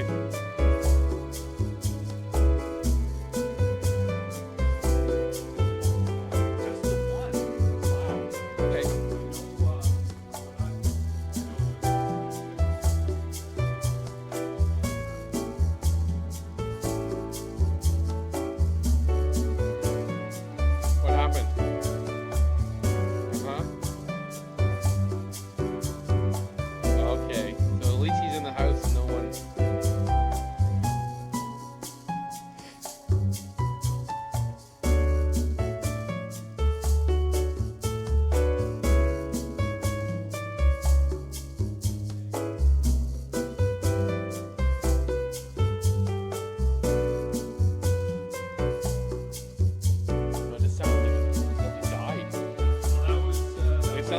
spoon or something. You gotta start it again. Oh, I just let it run the whole. Oh, so just edit it. Yeah. Okay. I mean, I might keep some of that in there. Cat but, like, jumping on going through the roof. Kind of no, funny. I know. It's like life is the unexpected. Hey, exciting TV there. But yeah, actually, what? How are we doing for time? Anyways, 9 o'clock. And like I said, well, Oh no, we're not too crazy. We're not no rush. Okay. I don't have a long drive home. That's the beauty. Yeah. But yeah, man. I mean, it's again. I mean, every generation has its Flaws for sure. Yeah. But I mean, like a generation that if something really bad happened, they won't survive. Like Yeah. it's not a good way to be. Like they're relying on everything. Like there's no look when the power goes out for 3 days. What happened? People panic. Full on no common sense. No full or when the first round of lockdowns and being told, what do people do? They panicked. Like full on panicked. And we're lucky because being out in the country, we can Absolutely, have that. but they panicked. There was no lying. It wasn't a panic, and it wasn't even a major crisis, in my opinion. Yeah. We're not talking oh look, whatever. The Germans are coming. We're being bombed here. There's war coming, and your guys, we're not gonna get food anymore. No, it all broke down when toilet paper disappeared. You know what I mean? And then people just if you asked your grandparents, look back, do you remember when you lived there in France in 1939 and you were told to hide? Yeah, it was scary. Imagine your grandparents now being like, everybody stay in your house, and oh yeah, there's no toilet paper left. Could you imagine their faces going, are you serious? Like the ones that are still alive remember both. Could you imagine? It's almost to them. It must be almost a joke. Is that real? what brought us down? Is our lack? And I think everybody was so worried. Yeah. And, no one it was pure on panic and that was one of the things of. But it goes back to common sense. Yeah. If I go buy 5 packs, I should be good for 6 months. And don't go out and buy 5 years worth. And now and screw now my no neighbor, one has he's it, got none. I don't. No one cares. And then you create the issue. A monster, but yeah. Actually, from the pandemic, so I bought a bidet because I was toilet paper is just getting crazy expensive anyways. So for $30 you can get it. Just shoots water in your butt, and you forego toilet paper. So. But I had bought one the summer right before the pandemic, and then I saw the toilet paper short, and I'm like, oh I'm so I was trying to buy a second bidet, and then you just could see in real time the supply. Yeah. So just but even stuff like that is a lack of resiliency for if there's an emergency that comes up. What's the backup plan? And I'm by no means I've. So in my house, I put in heat pumps. Yeah. Because actually, electrical based, but I still have a propane space heater, and I have a wood stove here. Yeah. So, I'm not. You're not gonna freeze. Exactly, and but the stuff like that, if you go all the way, you have to foresee some sort of backup, and I mean.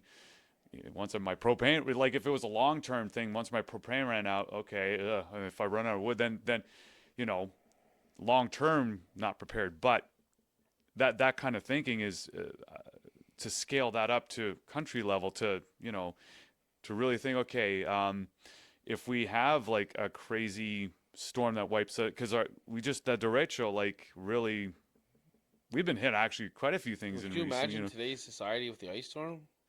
28 days with no power? Were you out 28 days? Yeah. Shit. 23 or 28. It was one of the, I can't exactly, but it was close to a month. Wow. Can you imagine today's generation? Yeah. I got off lucky. I only had 9 or 10. Wait. Well, you had more than that.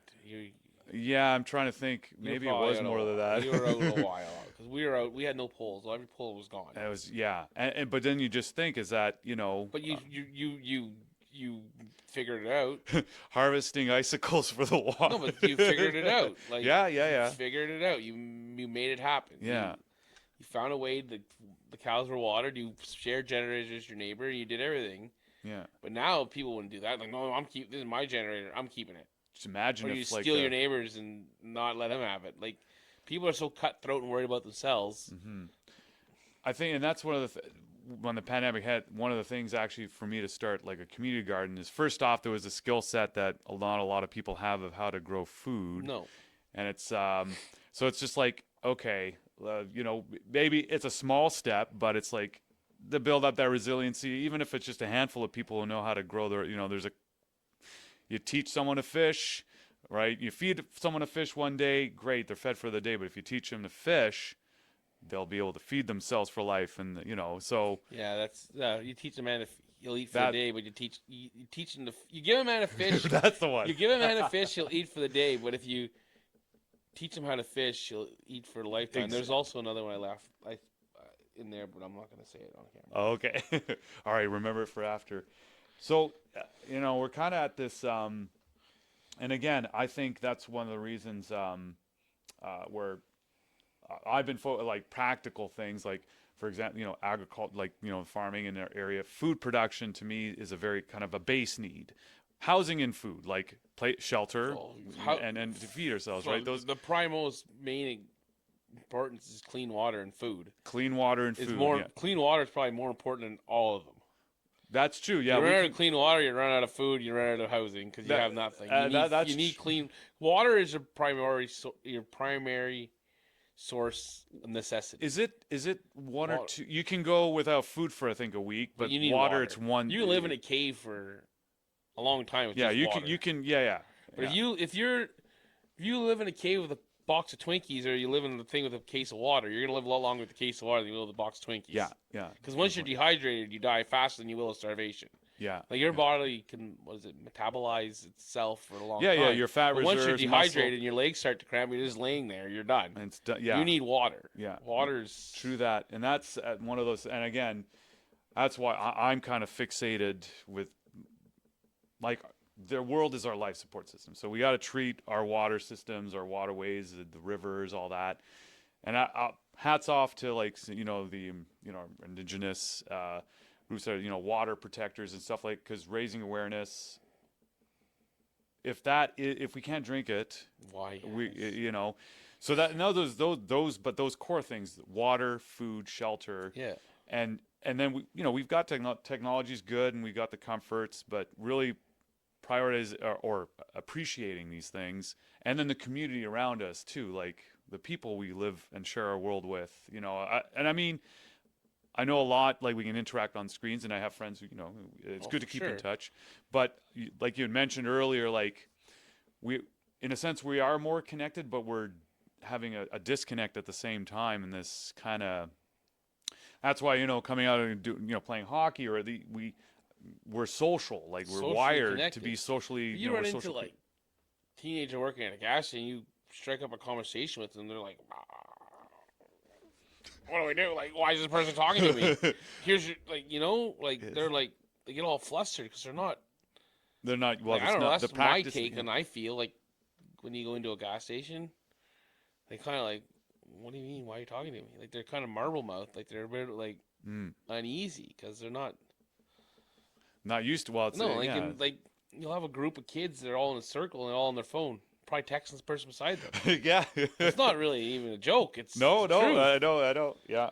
So, like, why, like, it's I mean, what can we, where are things going? And I think again, hats off to you're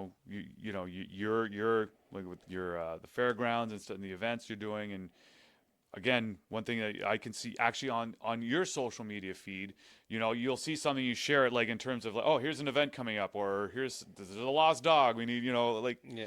And I think that's positive. Exactly, and it's a social cohesive. You're like a social glue, You're using social media to fight to. Well, I didn't want to bring politics up, but two political views. So they're using that so you can keep two people at bay. Like Mm-hmm. That's a negative. Like, yeah. they're not promoting the positives they're doing. All they're doing is promoting what the other group is doing bad. Yeah. Like, you know, like I'm finding actually in one of the algorithms, because it's so designed to be attention grabbing. So the exactly algorithm is like, okay, well, what gets your attention? It's some bad like news. trigger Yeah, words. it'll be like, so bad news, catches you. So for me, it's climate, AI, and then for others it could be like you say, if a political this group's doing that, then you'll get all that feed of what And that group's doing, and it's then like that's five all you words because most people aren't even going to open the article. Right, it's just the The headline. trigger word, Yeah, the and they clickbait. see that clickbait, and then yeah. you see, well, no. Yeah, and that's it. And that's where but then you get, if that's all.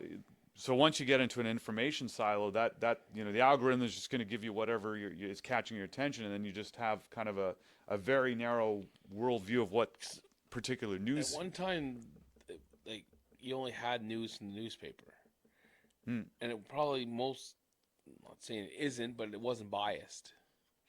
Like, if you only you picked up the paper, it wasn't a biased paper. That's what was written. Well, there probably was some kind of but at one point, but everyone was on the same page, literally. Like, you know what I mean? Like the news, or you picked up one paper and like the Ottawa Citizen, maybe. Well, that was more conservative driven, and you picked up the Journal de Montréal. Well, that'd be more liberal driven because it was French. At one time, that's the way it was. Yeah. But now it's like you pick up a paper, and whatever funding that paper the most is going to get all the news written about them. Mm-hmm. So if that's the primary news source for the whole country, now there's no more one. It's all one sided. There's no more two sides that are. But now I find a lot of people are kind of, because of that, they're kind of so you got the legacy media, which now, like, for lack of better, which you got, CTV, CBC, but more, states, Fox, CNN, where it's like news, but then they have maybe more like CNN, Fox is that example of like they'll put their editorial spin on the news. It's like news and opinion. So it's like, okay. And it becomes a red versus blue kind of thing. Like versus a fight back. That's all it is. Yeah, so, whatever news platform pushes a better like tactics and bringing in their the viewerships are going to win the day. Oh yeah, and that's it. Now it's become, what's the sensational thing to talk about, and like I said, bad news, wars, conflicts, disasters. It's all. But the only thing they talk about is whatever's going to keep the two sides fighting. Oh, well, hey, united we stand, divided we fall, right? Exactly, and that's what they want. Once everybody gets together, then they're in trouble. Yeah. If there's two sides, if everybody's one, no one's gonna get a disagreement.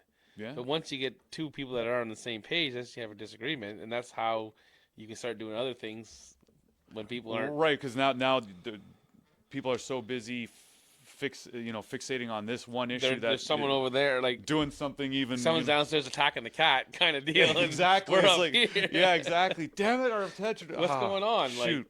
Like you don't see you only see what they're telling you to fight with, but they're doing something completely worse behind your back. Yeah, and that's always the thought that runs in my head is like, okay, what is being done that because of look over here kind of thing happened, this distraction, what is, and that's. I mean, I'm not bringing up any topics, but there's always something in the media.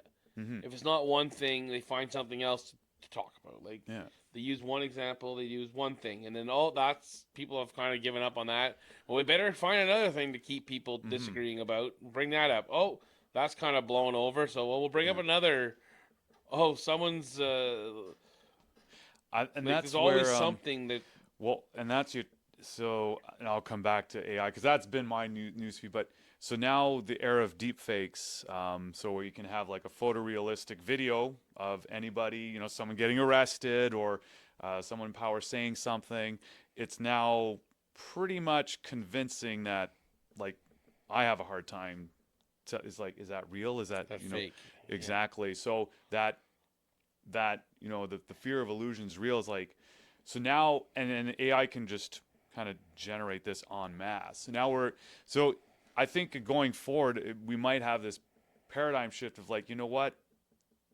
what we're seeing on screens is very compelling, looks real and very engaging, but it's like it's crack, it's media crack, and we gotta put this down. And I think there might be a put the screen down time might be more of a thing coming. Oh yeah, we gotta go back to if it looks like a duck and it quacks like a duck, it's a duck. Yeah, and Like, it's in real life, it's a lot easier to be like, okay. Yeah, like that's what that is. Mm-hmm. So, I think it might be a good thing happening where, again, you just have that be like, okay, you know what, that kind of a suspension of belief in a sense, like not trusting everything you're being told, or because then it makes you think for yourself. That's hopefully what will come of it. There'll be some people who just take it all in and then just so engrossed and just believe everything, and then you're just sitting there paranoid, and you're live in you're fear still or driving whatever. around in your car wearing your mask by yourself with rubber gloves on with your windows all closed. Yeah, it's like they were so scared that. Yeah, and what are you doing? Like, you're by yourself. You don't need all this stuff. Like, and you're just so driven. You're so paranoid. Like, they paranoid. Yeah. Like, Well, fear's a huge motivator, and and then you just think the quality of life of so many people. Anyway, I think that's something to I guess lead by example in a sense, because I don't want to belittle anyone for being caught in that, because it's an addictive. You want, but a lot of them, it's not because they wanted to. They got caught up in this. They got caught up in the moment, and they're just so far gone to see real life around them. They've lost. Yeah, it's a digital crack. It's like, so it's by design. So I would say one thing is definitely get rid of that scrolling thing in that they design. That whole like gambling thing. It's just that. Oh, what's the next thing? What's the next thing? You could, but the biggest thing is the people that are doing it don't use it as a negative tool. Mm-hmm. Like, you can scroll all you want. I scroll a lot. Like, you don't even see my my screen time. But I'm not reading and doing. And I'm not processing and being like turned into a robot. Mm-hmm. Well, it's your entertainment. I'm just using it. Like, I'll be on my phone a lot, but like it's calculator, or I'm looking up a Kijiji, or I'm checking emails. I'm doing a lot of stuff, on social. I'm on Facebook a lot, but a lot of times is checking to see if some like putting posts on like selling my syrup or my pork or my beef, or writing back to people saying answering questions on products I have to offer, or arguing with people. I like to argue with people, but that's okay. I haven't been in Facebook jail for like 6 months. I'm doing good. But the more I think discussions are needed, and I think again that speaks to technology in a sense. But it's about control. Like, use it, but don't abuse it. Mm-hmm. You know what I mean? Like, it's about like anything. Like, it's okay to drink, but don't get up every morning and drink 24 beer a day. Yeah. So some people just can't help it. It's just have that, it's like an addiction, which it is. I think, like, or like a I don't know. It's just... I would say on the say with Facebook, take out some of the things in their designs that they could, but keep, like you say, you can make a choice to. It's like a rocket. You can send someone to the moon, or you can send a missile to and take them off the face of the earth. Exactly. So it's how technology can don't use good for evil, I guess. Yeah. The best be way good to yeah. Like, don't use to manipulate people, and don't, like, you shouldn't be using it to change people. I don't think you should be using it to change people's view. Like, you should be able to change their views, but you shouldn't.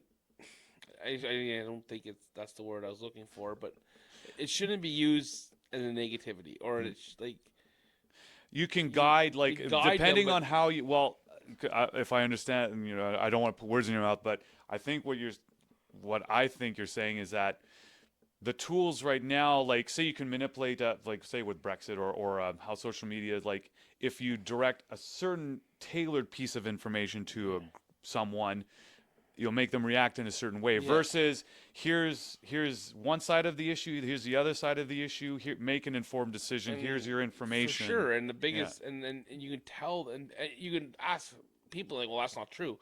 Well, sure, it is true, because if it wasn't true, they wouldn't be censoring what you're writing. Or there would be some interest that is being challenged by it, or you should be able to post whatever you want.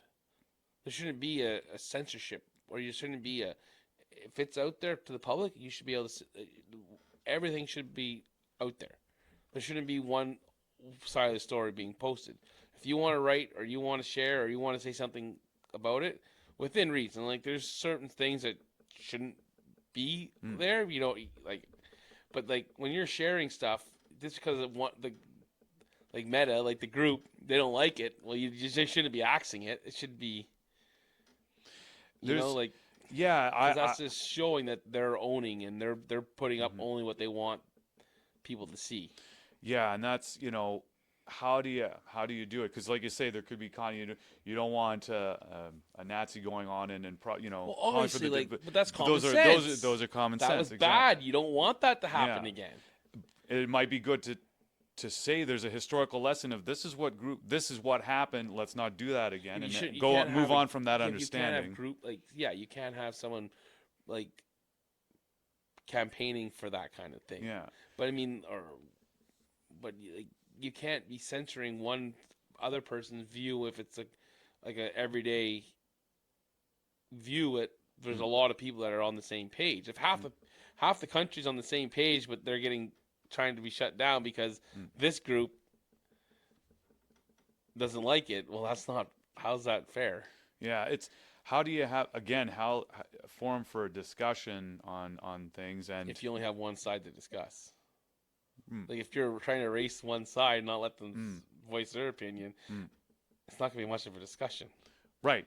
So, and we have, let's all go on record, and then, like even well, like I'm just thinking of like with like say climate science, we have this climate skeptic deniers, and I would say is let's just, and actually, so I listened to Joe Rogan, one of the podcasts, and he had brought on basically on one show was one side, a skeptic, and then the next one was the guy, a leading climatologist, and so and then Joe was like, you know what, I want to have both of you guys in here on one show, time.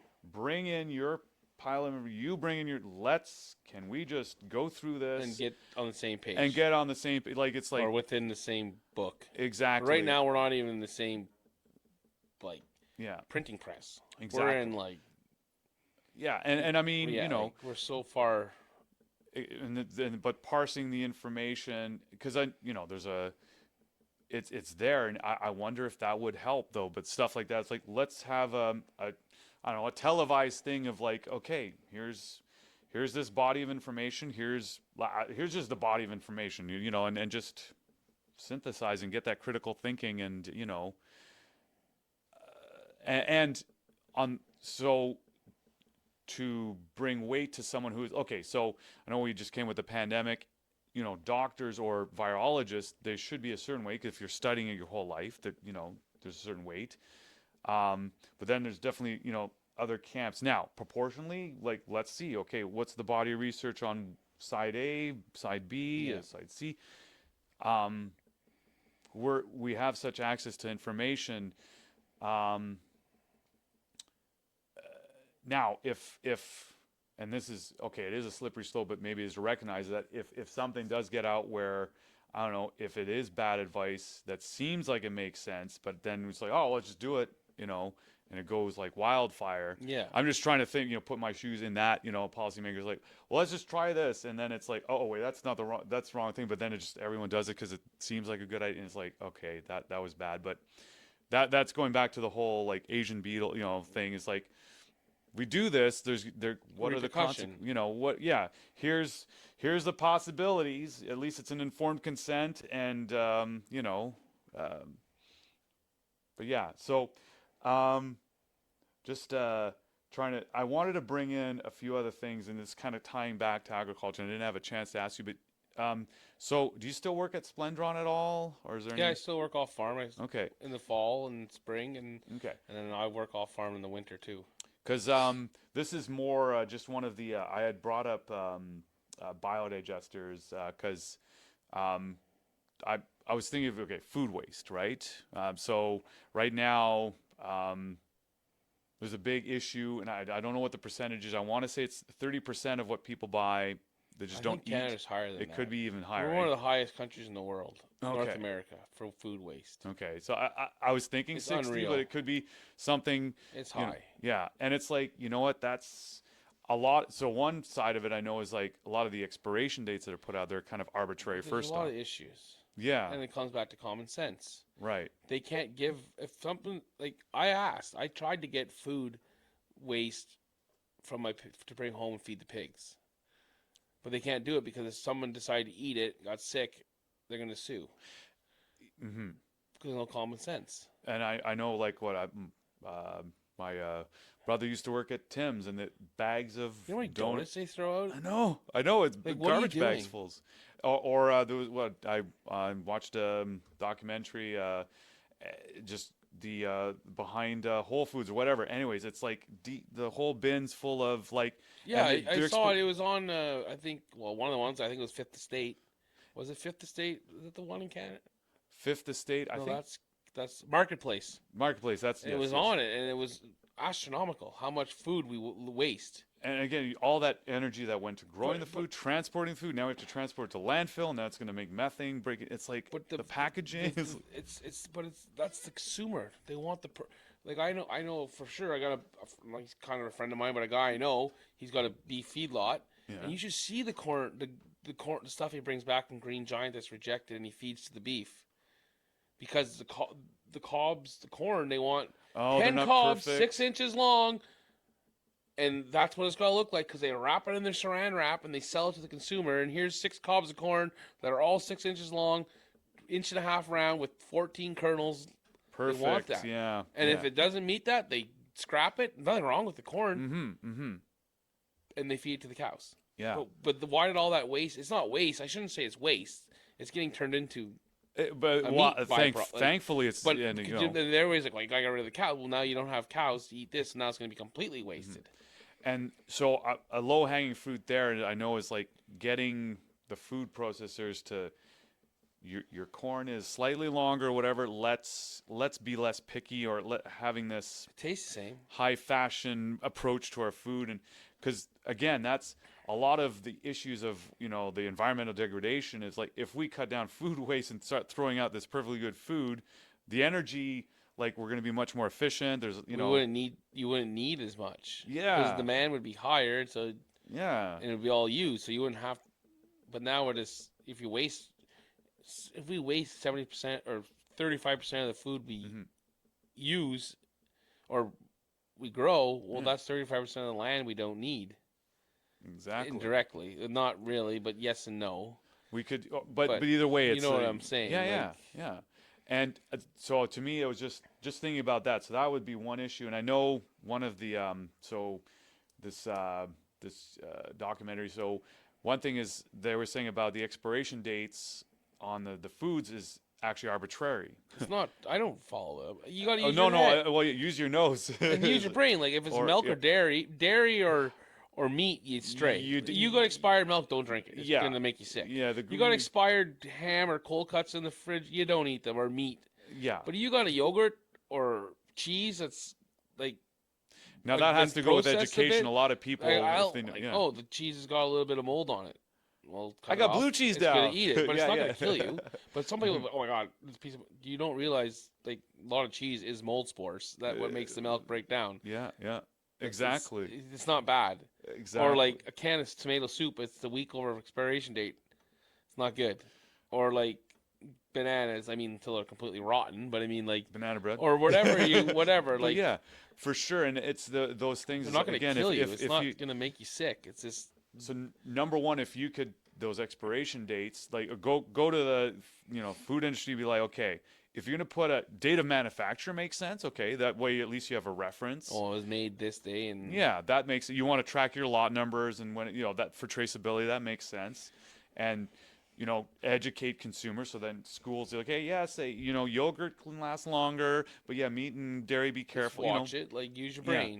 Yeah, exactly. And so that would be number one. Number two is that all the if there is actual food waste, It should be going to a needy soup kitchen. But I think it's France. It's illegal. You can't. You have to find a home for it.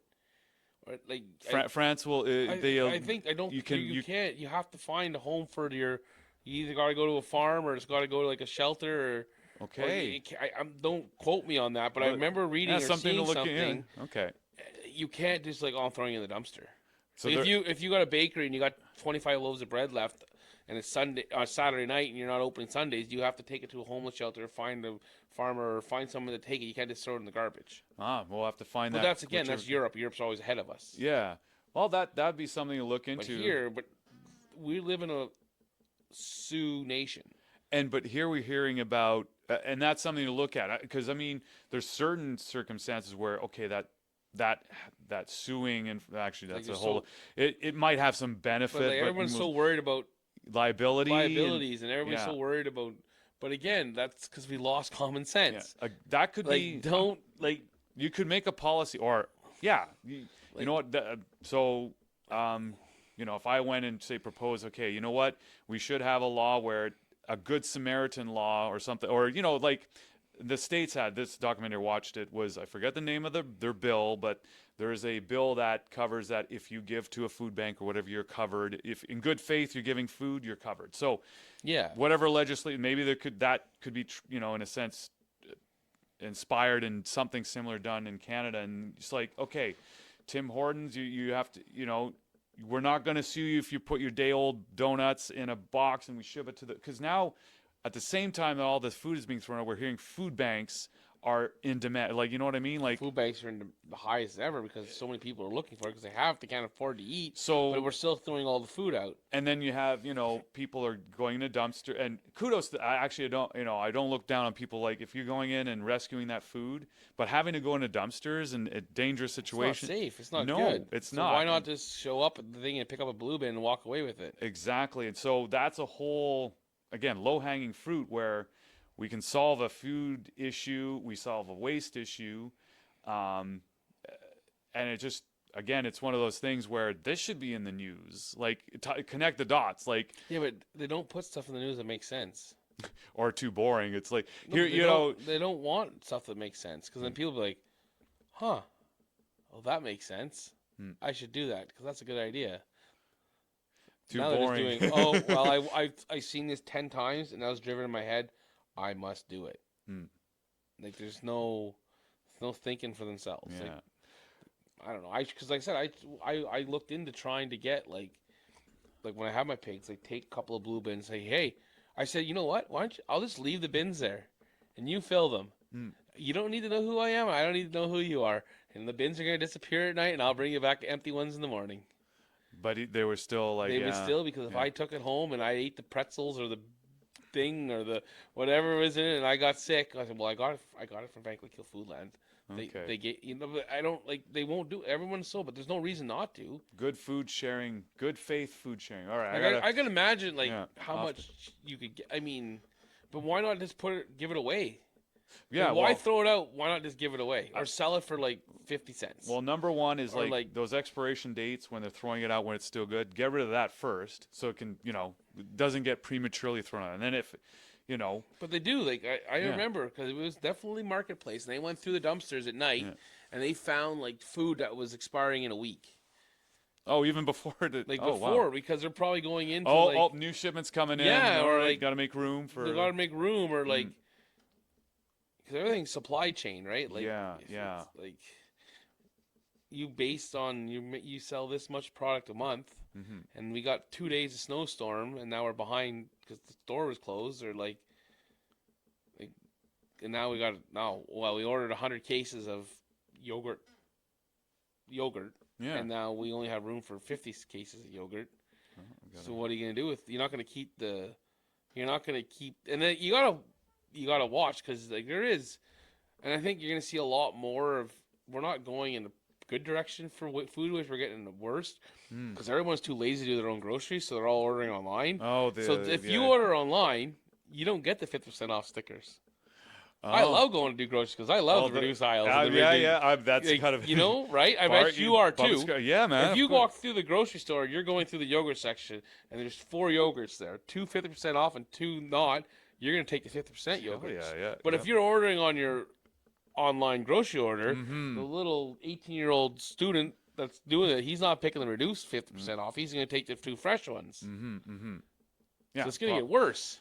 Yeah. So time to act now. So okay, we'll have to brainstorm the Sharing Food in Good Faith Act, and then we'll just We'll see what. I'll because honestly that's a little, but I was gonna dovetail beyond that. So at some point there will be food waste, like, and I'm thinking more like on the processing. You're always going to have some sort of a waste. Yeah, but those waste streams. So that's where I wanted to tie in biodigesters, because I it just seems to me like, municipalities, talking about bringing in composting programs and dealing, that's one angle. And then you have food processing plants that have their effluent. Like, it's like, how do you take those waste streams and make them, first you can make, so what I really like about biodigester, you break it down, and then you get methane, you can burn that for electricity, you get the heat.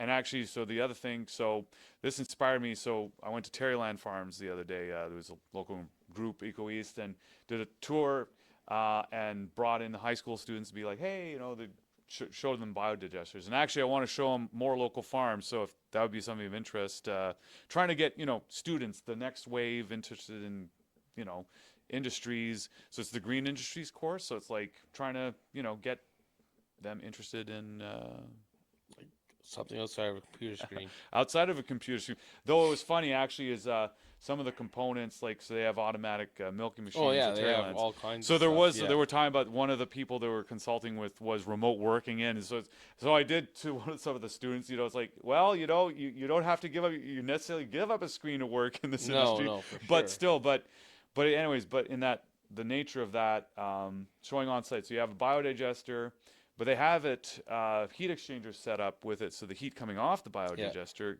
they use some of that to supplement the grain drying. And I was like, man, if we could have more either district biodigesters, and that's where I was thinking Splendor and Farms, man, they like. Yeah, but now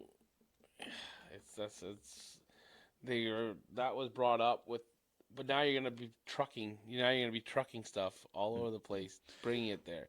If, in a sense, either if there's no capacity to, like, say Skoda or something, like their effluent, it's like, okay, if it gets trucked or from the brewery, and it, if there's a biodigester where there's a local kind of thing, other than just having that go into a ditch, or if there's no sewage or waste treatment plant that it's hooked into. I mean, if there is, then great, use that. But I'm just thinking, there's ways to, or excess manure, stuff like that. Anyways, is there a way to process that down, create electricity, use that to like supplement grain drying? Because that's another, it's ways to offset like the using propane or natural gas. Well, since it is using methane, but you know what I mean, like, and then you get fertilizer out of it, like when it's done, and then they the fiber that's undigested gets used as cow bedding. That Terryland they use it. So I'm just, anyways, there's a technology. Now it's like, I think it's $1 million for the, like the upfront, cost to install that system. But if there was like incentives, like I'm just imagining farms now, maybe it can't be every farm just for size. You can't feed it. I don't think it's feasible. But maybe a big, on a big, large scale, a district one. Like again, I was just thinking, Splendron's right off the highway's exit, and if you have to, boot some, trucks off the, I'm just thinking, then it powers their grain drying, and then then it could be a depot for the fertilizer, you know what I mean, like, and then it could be a local hub to produce electricity, fertilizer, takes care of the food waste. So those kind of things is just tying in, like, so it's not just growing food, but we also take care, the farming, the agriculture sector also is waste management. Oh, something that could look into, but I think it being managed on their own farm is probably. Oh yeah, well, if you take your manure and spread it and feed, that's a low hanging fruit. I'm thinking more like, I don't know, global, like a country, like on a country scale, and then say if you had like the food processing plant, say in Montreal or something, and if they're need a place, maybe have biodigesters closer to them, farms nearer to them. I'm just thinking of city centered, how to leverage that. but yeah, so it makes sense at what scale. Like if you can handle your, your own inputs and stuff, Yeah. that's great too. But I'm just there's an opportunity. Like I know, Champlain doesn't have a composting program, for example. So there's the food scraps again, minimizing food scraps in the beginning. Like Yeah. it's the food scraps that we've already eaten. It's the bones and stuff. It's like, okay, let's. That's what my pigs are for. And well, that's it. And I get rid of my compost too. So compost. in a rural, so composting in a rural setting isn't as It's different. They turn into bacon. We've already exactly you've closed the loop, but it's like I'm just thinking like taking like effluent because I'm just thinking like they're composting, say in Ottawa, it's a industrial composting. Yeah. But if they did the biodigester route, they could produce electricity, and then they could have some aerobic composting after that for whatever the other side, and further break down certain things. I'm just trying to think of like waste streams because there's a lot that ends up to landfill, makes methane, and you're just losing that energy. And it's like, how do you? I'm just thinking, how can you bring that back? Bring it back to the front of the production, as a resource. Close that. I'm big on that circular economy, kind of worldview kind of thing. Do you think? I mean, it's not out to lunch. Like, if you're gonna be better off investing in something like that than some of the other stuff our government's invested in. Right. Well, and that's it. Like it's not a complete loss, but is it this answer? No, but it could work. Yeah. It definitely would need to be. Let's sit down and let's look at the list of solutions we can do. What makes sense to, it definitely would have some sort of vetting process. But it comes down to how much is it going to make versus how much it's going to cost to maintain. Like those motors aren't cheap to rebuild. Like I know the motor down there. They like one of them blew up. Like it's like $250,000 to rebuild it. I think, or more. I think 500. Yeah. Sorry, it's $250,000 for the two. Yeah. So it's like $500,000 to rebuild the replace motor. it, and it's like it's a lot of money. It is, and that's something. It's like, could that be a government partnership thing? I mean, even if it's government partnership, government's got to make money. And if they're costing them more to produce something, like a lot of the green energy, it costs more to produce it because they subsidize it so much. Is it, in theory, is it better, or is it just doing it just to make?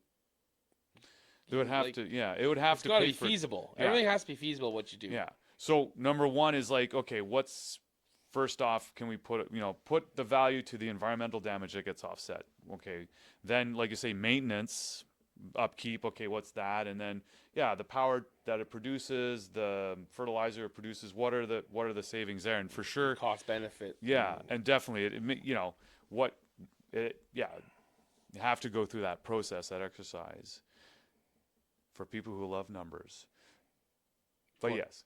Could you come up with could there be something like better that you come up with that's going to cost less too? Like you don't know. And that's it. And that's where you don't want to have blinders on, just biodigesters, like you say, you want to make, I don't know, you call out to the, what do you call it when you, tenders. Here's a tender for, we need a waste management. Okay, we got, biodigesters as one, and I don't know, the thing with composting is, like, I know composting is aerobic. You need blowers, get the oxygen in, more mixing. You can't just throw it in a pile and hope for the best. Yeah, it seems, more energy intensive, whereas, okay, you do have a biodigester, it's a big tank.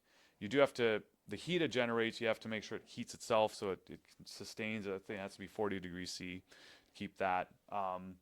And those engines, you have to make sure that the generators are well kept. When it's minus 40 in Canada, those engines don't work very good. Yeah. You got to change the air fuel ratio because they're basically a gas motor. Right. So you're getting minus 43 air going in. It's not like it's totally it'll freeze up. Yeah. Stuff. Like it's. Then that's it. And that's quite an engineering thing there too. So it's, So it's I mean.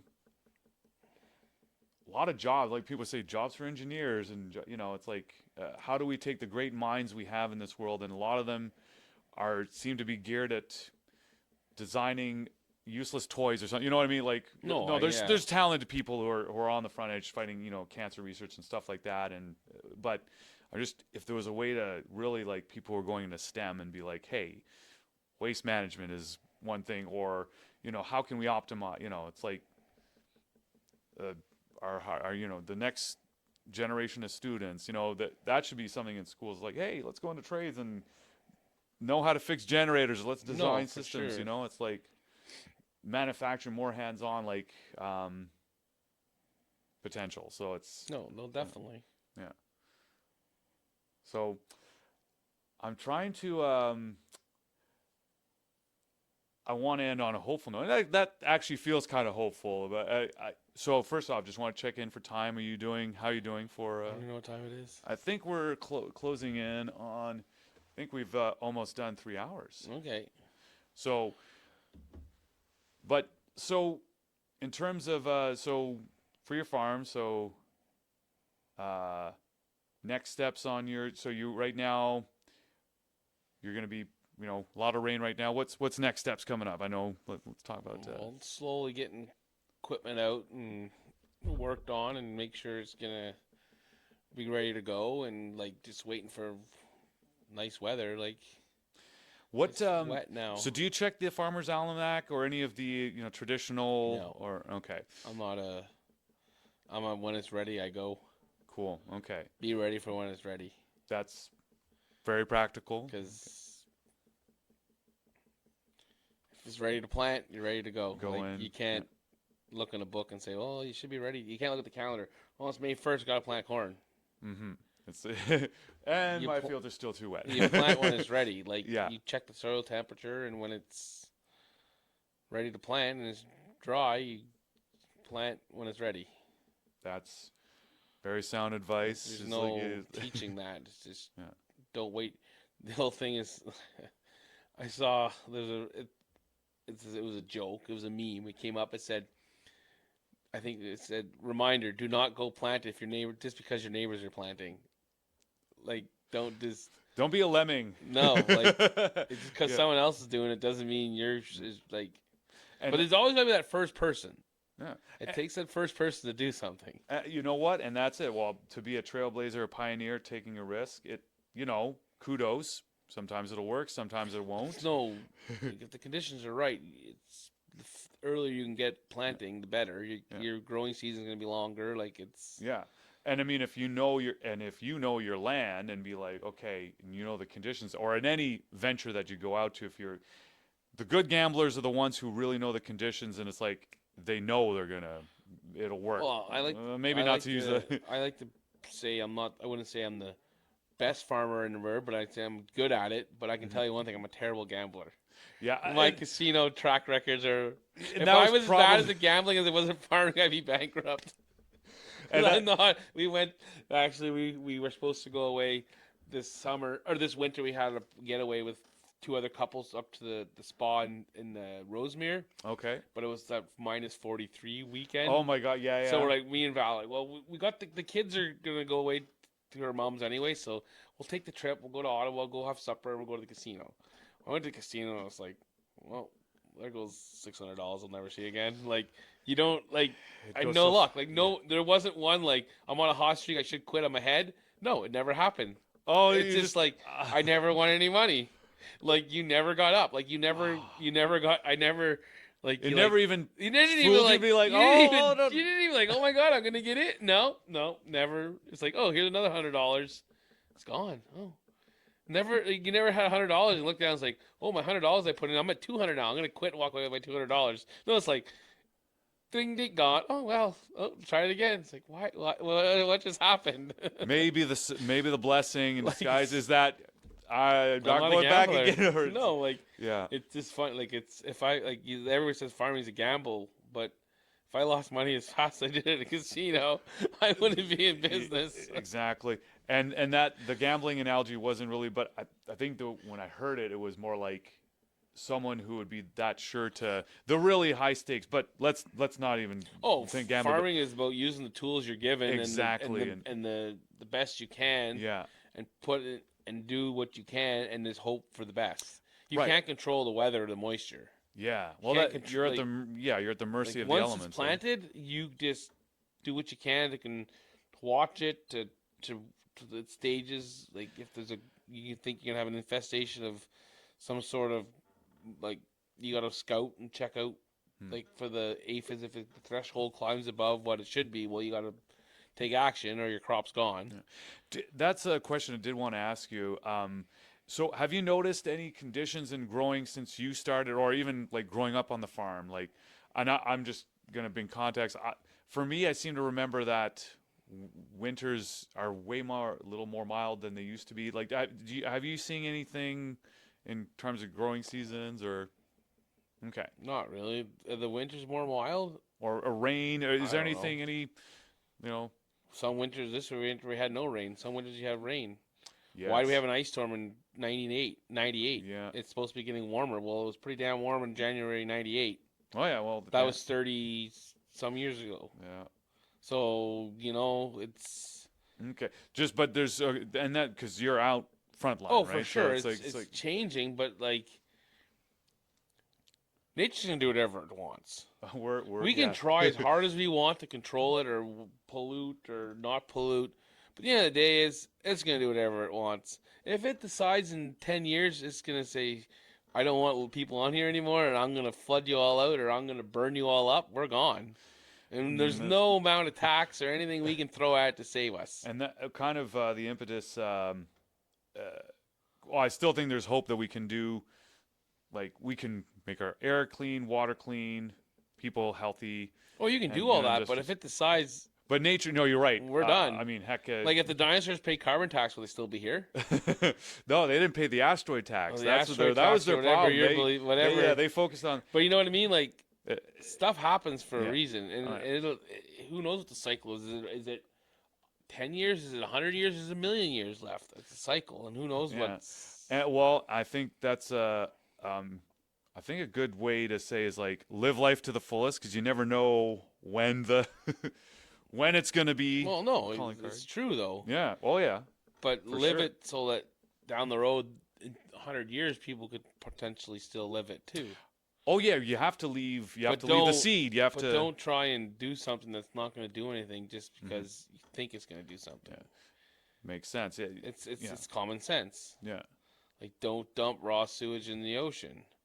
Don't use it as a garbage dumping ground. Mm-hmm. It's yeah. Like it's common sense. I think not all hope is lost. Well, again, the mere act of having children or trying to be part of the community, and that there's still a world to work towards. Oh, for sure. And you just gotta like keep doing what you want to do. Don't give in to what they want you to do. Mm-hmm. Yeah. It's not because I'm stubborn. It's because I have views and values on my own, how I want things done and how I want to raise my kids, and I'm not changing how I do it. Mm-hmm. And then there's no school or anything that's going to tell me that this your kids are learning this today and this is what we're going to learn. No, that's not happening. I think it's the agency that we take, and I know there's certain things that are coming up today that what are we choosing? This could be a whole other topic we could go into, and that it's like the blanket term. It might be the world has full of different views, which is fine as long as no one is hurting each other and everyone has a space in it that that they can be themselves to be. And then go ahead, and that's do whatever you want. Yeah. And I think we can do that, and I know a lot of things are coming up where, because again we get the tunnel vision if we've always seen news about one group, and this is something that comes up I right now, a lot of news feeds, like if seeing somebody would say for the trans community example, it's like people small segment of the population, but they're getting blown up in the news feeds, and they're saying that they're not wanted in the community, or they're not allowed to do what they want. But all they're doing, and it's not even them. It's the same as every other movement that's happened. It has nothing to do with the people that are in the movement. It's the I'm not going to use political terms, but it's that group that are telling the other people that you have to do this and you have to accept them and they're people too and they need to be included. Well, they're not included. You can do whatever you want, but you do not push it on kids. You do not push it on other people. Do whatever you want. I don't care what you do. But don't force it on a kid that doesn't know what's going on because you think they should be. That's where I draw the line. That's what makes me angry. What's going on right now? And there's no place for it in schools. Yeah, I would.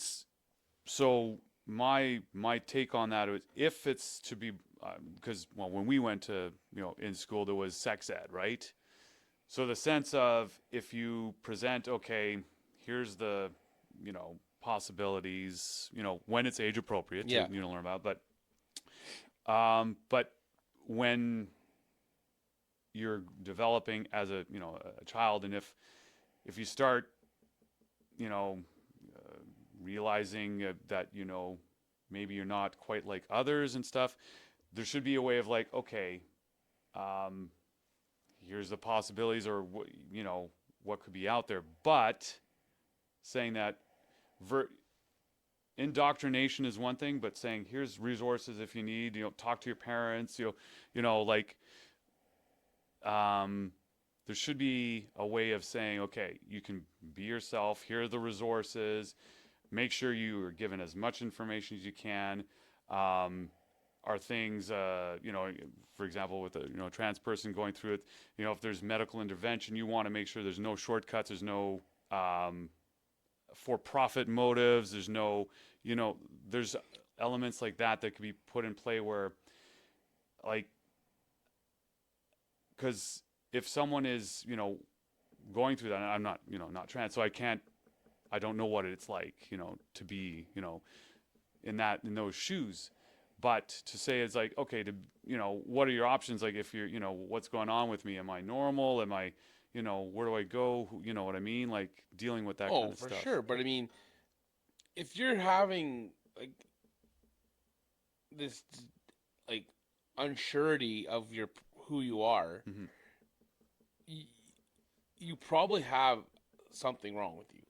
Like, just because you're not happy in this, switching over to that, how many are you automatically 100% happy again? No, you probably still are not happier. Well, there is a clinical, there is a gender, so again, for trans, just because I brought it up, just because there is a clinical situation where some people, they have a gender, for sure. and for them, it's like, yeah, definitely, here's the medical literature, here's, resources you can, and so, but I think it's one of those examples where a group are kind of being brought into the kind of a news feed flurry to be the latest sensational thing that. But leave the kids out of it. Don't a kid until you're old enough to vote and drive a car, buy alcohol, do those things. You're a kid. Your parents are in charge of you. Don't ruin your child's life at 8 years old because you put him into those things. And now that kid's going to grow up and be like, what did you do to me? Right. It has to be the kid. First off, if the kid is... No, but the kid doesn't know what he is at 8 years old. Yeah. You don't do that. You let them live their life until they can make a decision on their own when they're able. Yes, I'd agree. And actually, if it was... Because I know some of the cases, I've kind of been reading because it kind of come to my consciousness too, awareness. Like, I would think, so... how with certain legal frameworks, if someone hits 16, for example, they can emancipate themselves. Like, okay, I can make my own decisions, like legally. I'm can be my own adult, whatever, make the choice. If that minor's doing it, I could see that happening where, because once you start introducing things like puberty blockers, medical intervention, that's some of the, like, or hormone therapy. There's certain things. Puberty blockers can be reversible, but you have to be tracking bone density, stuff like this. It's not like you take it lightly. And once there's surgery involved, it's gone, right? So it's it's gone. But at the end of the day is, if you're born that way, you're that way till you die.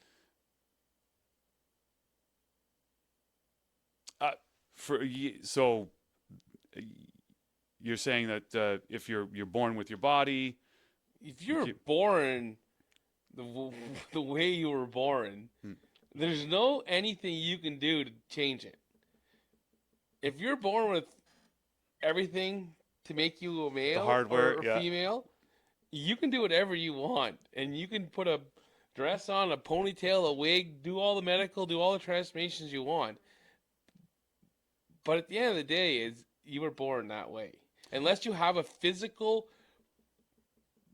case where when you were born, it's happened where there's parts that you never Intersects. Yeah, and that's one thing. But you're trying to tell me that whatever the percentage of America, because it's big down there, and in coming in here, that they're all intersect. There's that many people born with it. I think. Are we dealing with a very bad case of a mental problems in the way everything's going? I think. Well, which direction are we going here? Right. I think there's could be two things going in again. So from what I looked into, the figure I think of the population, I think it was the States. It's like 1% of the population is transgender. So if that proportion now, you might see, so as society says, okay, you can come out of the closet, you don't have to hide. You might see more people presenting themselves as that. So we might be, depending on how long it is, we could be seeing a bit of that just because we don't have to hide anymore. So, and I totally sympathize, like with your child growing up, what are you showing the child in the world? But I think at a certain point, like, you do want to show a child that people can be different and be whoever. Sure, so they can how be do you do that balance? And it's like, so as long as whatever systems put up, as long as you can keep that, there's a detransition. So say someone goes through it and it's like, it's a mistake. You want to make sure that is absolutely kept to 1%, or, you want to go to 0, but you know what I mean? Like that system, you want to make sure people going into it are not regretting doing that move. Sound-minded. Right. So that's it. So all the checks and balances, we have psychology, so making sure that medical framework and the body of knowledge is sound, and that's a legitimate. You want to make sure that's. But where do you draw the line? The way we're going is, I can wake up tomorrow and be like, I failed at being a man, so I'm gonna become a woman and go compete in the women's sports and be 10 times stronger than them, because there's no denying it. If you're a male swimmer and she's a female swimmer, the guy that's 6'5" is gonna destroy the poor little 5'8" girl. How's that fair? Yeah. Well, that would definitely. It's not, because there's no common sense left in this world. And you'd have to be like, okay, muscle mass different. You'd have to. I don't care if she's a girl, she's wearing a woman's bathing suit. You're not. If you haven't. And it's happening. And that's. So now you're taking the spotlight away from the actual ones that want to come out and want to say, I want to be accepted. Mm-hmm. So now you're turning on this, what I don't even know what you want to call them, the person that wants to be, just so they can be better at when they failed being somebody else. So now the ones that they're still suffering, because now they put a title on them. It's and again, when sport competition, you're dealing with like variables, like you say, physiological differences, like competitive edges, and I mean tangentially, like you could have athletes in general, just their abilities are much more than the average human, right? So that's why they're in competition. But how do you? Those are things where, okay, well, if you come in, you have to have the same muscle mass, or you know what I mean? Like, say MMA, right? You're in the same weight class. You're in the, you know what I mean? Like, but how do you, it makes, it's something that should be looked at in terms of, okay, if you're doing competition, what are the capabilities? Like, are you in the same weight class, muscle class? If you throw a punch, like, what's the mechanics behind it? Because, Or you could just compete with your gender and just be in your own class. So on the So there's the sex, which is the hardware, and then gender is kind of more of the software, the mental state. So Our mental state right now is Yeah. not good on anybody. Hmm. And this is just an scapegoat for them. The same ones that are preaching the trans movement were eating Tide Pods 4 years ago. They weren't saying then, and a lot of them aren't saying today. They were in trouble. there's, I would say, I mean, to because I feel I've got some I know some transgender people and stuff like that. So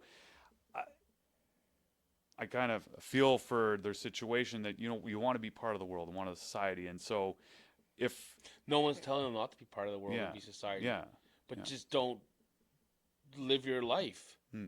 Don't flash it, and don't like parade it. Do what you have to do. Do what you got to do to make your life happy. But leave it out. Don't have 6'7" men dressed in dresses singing lullabies to my 4-year-old kid. Are you for the like the drag time story time? Yeah, and all that. Don't do that. Why should he be exposed to that? Now the kids are gonna have a hard enough time growing up that were born in the last 4 years, or during the pandemic. They're gonna have so many questions for them. I can understand like role model. Well, okay, so the drag queen, drag king story time. So I have a few thoughts on that because showing examples of like, okay, you don't have to fear a trans person. They're just people. Yes, they're like if you think of a cultural norms like long hair. Like I'm kind of breaking what I mean. Like certain cultures like kilt skirts and stuff like that. There's different cultural face paint, there's different cultural norms on presentation. Now, a drag king or say drag queen as a role model, it's like, well, that is kind of a performance thing. It's a caricature of a woman, you know what I mean? Like presentation, it's extravagant, it's flamboyant, it's Yeah, but the problem is they're always sexual driven. All this stuff, a lot of them. Like usually, I don't even know that one produced this singer that he did that video and it's horrible. which His last name Smith. I can't think of it. It's for Sam Smith. okay. Like it shouldn't be on TV. It's disgusting. I just saw clips of it on videos. Like Is why this is A it singing all? competition or No, he's like a musician. okay. But like, why does it have to be so like they're doing like drag shows and stuff? Like a lot of it's all growing men. A lot of it around little kids.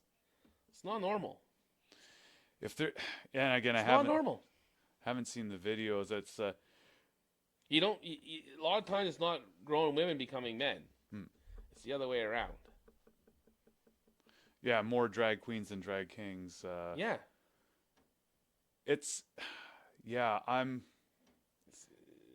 Now if it's some like I'm thinking of the story time where like okay if they're in the library, I think the idea of like if this to a kid it's I don't know looks like For sure. yeah But my 5-year-old daughter's in the bathroom, going to the bathroom. Man walks in beside her. And she comes running out yelling. What's going to happen to that guy? This is not going to be good. That's my kid in there. yeah. I'm protecting my child. So now my child has men using the same bathroom she's using. Now we got to make sure just to make sure though conflating like someone who's doing drag or someone say is trans is not the same as say someone who's a pedophile. Like that's No, but because what's stopping them from saying they are just to be one? I mean, you could always say that people can be devious. There's psychopaths. There's all that. Oh yeah, but for sure. like say someone who's honestly just like say homosexual doesn't mean that they're into kids. Like so, No. we got to make sure there's a No, absolutely not. Yeah. Never said that. okay, but or like if they're different sexual preferences, is just to make sure that like say someone transgender they're not pedophiles. I want to make sure there's Oh, they're not. Never. No, but it's it's a lot way easier to get in because you can't question anybody anymore. right. As soon as It you would be a question free it, pass. you're going to be the one that's in trouble. Just like if you're robbing my house and I shoot you, well, I shot you. Well, he was robbing my house. Well, that doesn't matter. then you get That's sued what yeah. we live in this country Yeah, right yeah, now. yeah. What it's come to. Yeah. and that, yeah, how do we protect against like an outlier situation like that? And which is, as a parent, You can't. You I don't. sympathize that it's you know, I would actually, on the idea of like if there can be I was actually thinking about this before the thinking for trans people, but unisex or universal washrooms, just in the thinking of like construction wise, like section for where parents can come and bring in their kids, and then urinals in the back, but then dynamics, like again concerns how bring in safety. But like, and I'm thinking these would be like in movie theaters or public spaces, not like a out of the way hidden bathroom thing. Like how do you design space? And I was just thinking about how do you could you design a universal bathroom where it's less materials, less shared stall, but then those kind of considerations. You're gonna need bathrooms for everything, man. No, but I mean that's it. Like a unit, instead of having a genderless bathroom, male bathroom, female, it's just have a universal. It's just like, okay, urinals are here, stalls are here, the washing sinks are kind of central. You know what I mean? Like, Or we can just move on to the next movement in a year, and it'll all be forgotten, and we'll carry on, just like every other movement we do, so you can cover up whatever else is going on, so that you're not talking about it. then it just, well, that's It's it. just a movement, Yeah. and that's the worst part, because the ones that are actually looking for help or needing help, they're going to get pushed around for 3 years. They're going to get their name tarnished, and then we'll be on to the next thing next year over something else. Yeah.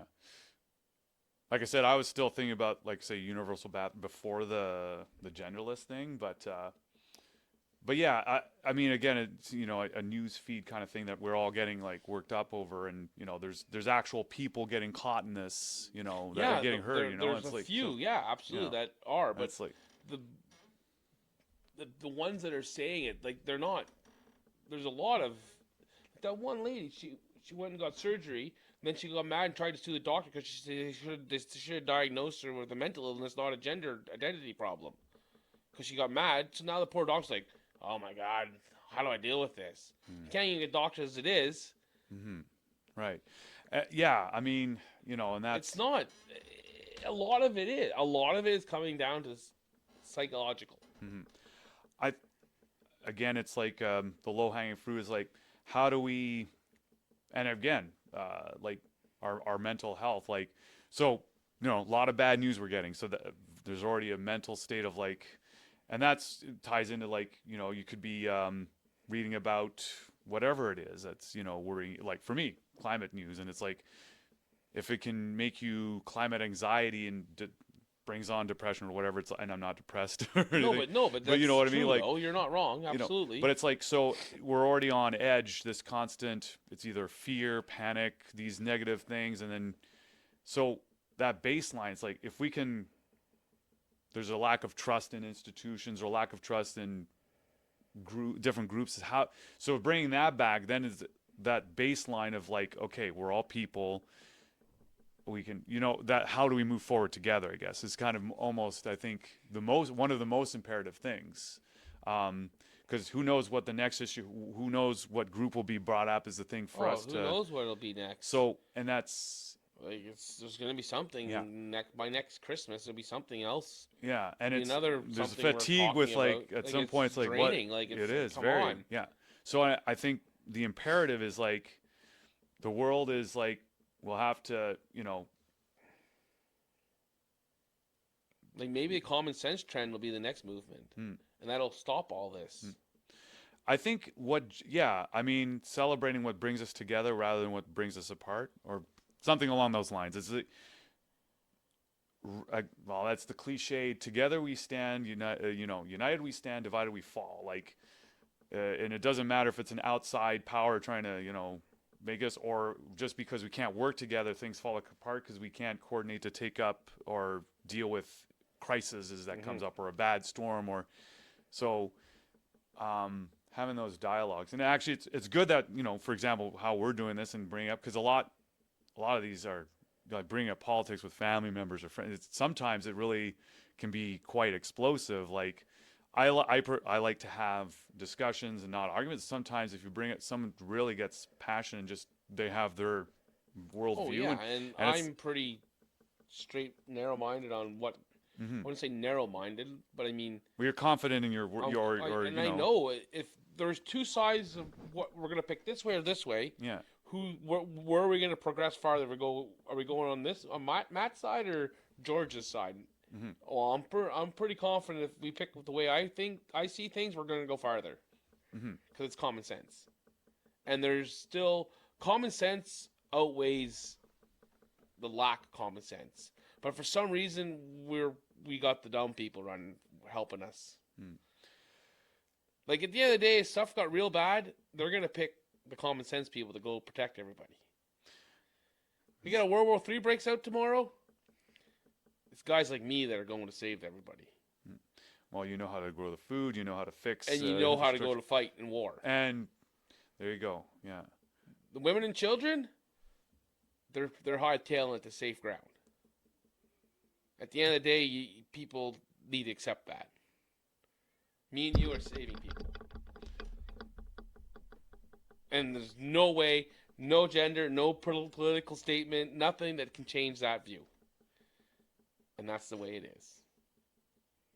That's the way it was in 1939 when the 18-year-olds got called off to war. Hmm. And that's the way it still is today.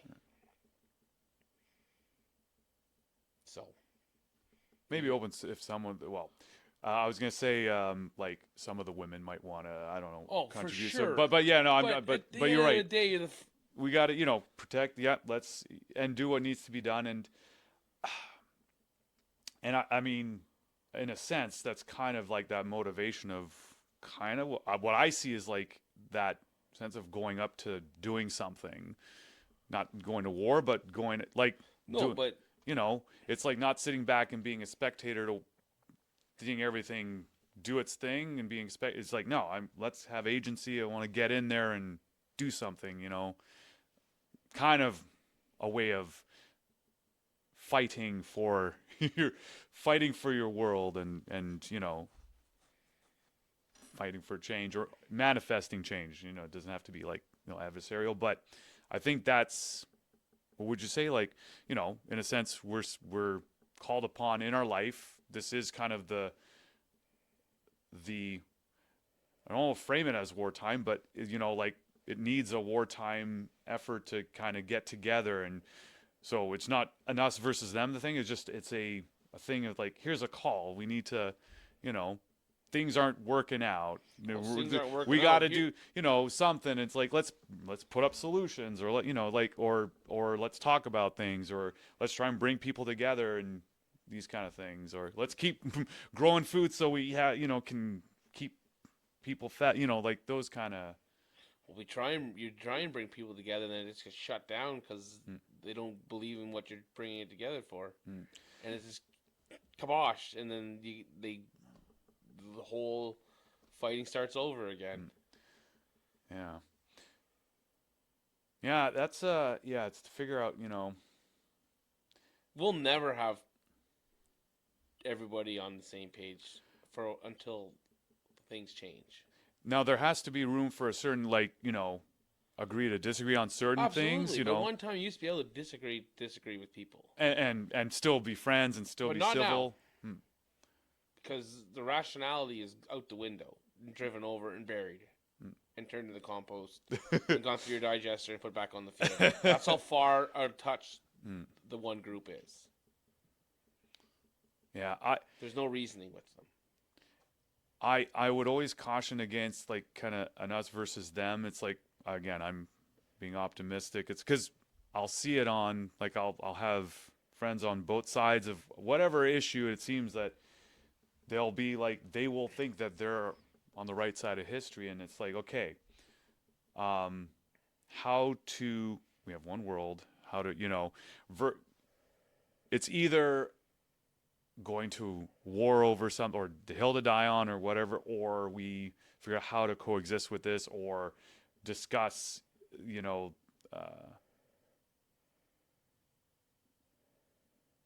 discuss what's at hand. I'm just working it out in my head right now. It's like Yeah. there's certain No. things that it's like again, and just like I guess it's like working on the low hanging fruit, like food way. Like that's why I'm going like the other day I kind of got in a bit of a. I posted on like urban planning, but I mentioned 15-minute cities. Now I have to put context on where I've come from because when I was looking into 15-minute cities, it's in like urban planning and trying to maximize like okay, you have this is more for cities and denser, but make sure that instead of like an urban sprawl situation where there's no convenience stores, you have to drive 20 minutes to get milk. Open up some zoning, get some convenience stores, model yourselves like old thing like Montreal has like the old Italy like you have 3-story apartment buildings and certain things like it's that's where it's coming or sidewalks that are safe. Like I was thinking Hawkesbury, like there's the mother who got killed because there's no sidewalk on the 34 just trying to cross, and it's like bringing those in. But there's the 15-minute city concept that, and I don't want to use the word conspiracy, but a framework where it could be used as a system of a lockdown thing. And it's like, no, that's not what I'm trying to say. But it was just an example of using language and just, I'm trying to say one thing, but there will be groups that see it, have been fed a different narrative on what that is. And just, but that's just, again, the lowest hanging fruit is like urban planning should be like the boring thing and stuff. Yeah. And it's just kind of just where things aren't triggering. It's like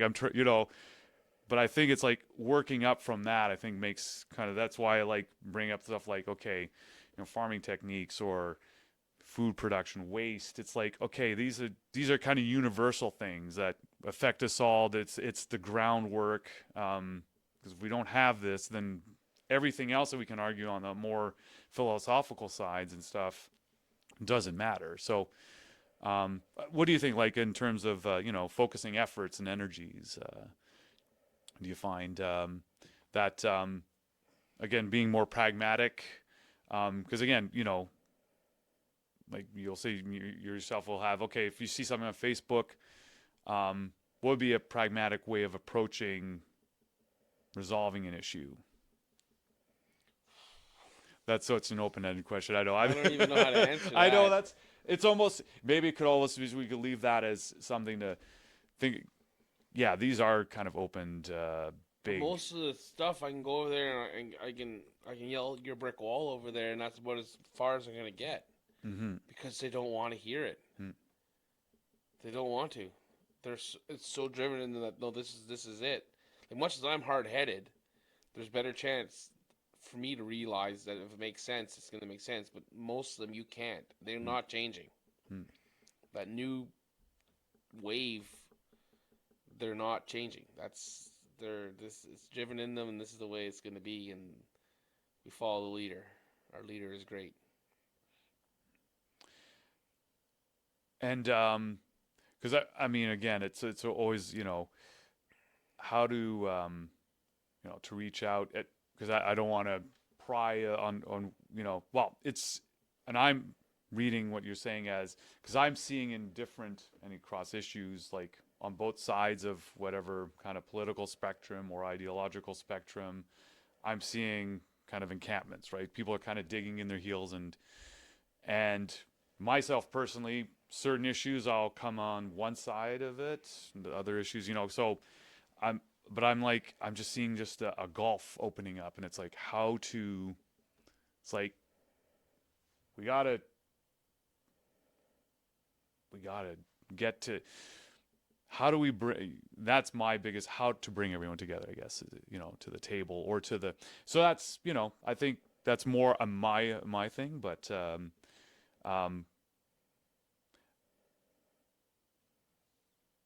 to be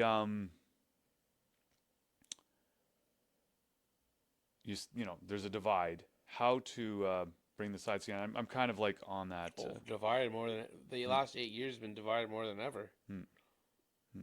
Absolutely. And too, though, there's also a perception of that divide too, because sometimes it is like we're seeing, whatever newsfeed, can it kind of disproportionately seem worse than it is on certain fronts, right? But bringing up discussions. So it's and again, I'm kind of have a hard time bringing it up too, because it's like how you don't want to make anyone feel uncomfortable. You don't want to. But they're gonna feel uncomfortable anyways, because no matter what you do, they're not gonna be happy. They're gonna find something that's not gonna make them happy. They're gonna be, well, it's all the same group of people always involved. Pretty well. They're so like offended by everything, and everything's got to be right. It's always the same group. I mean, the same ones that push for this, the same ones pushing for this, and the same ones pushing for this. You look, there's a good chance they're all in the same every time. It's the same people. Okay, so back, when I was, younger, when we were both younger, so there was like kind of the politically correct, and I guess framework. I'm just seeing that.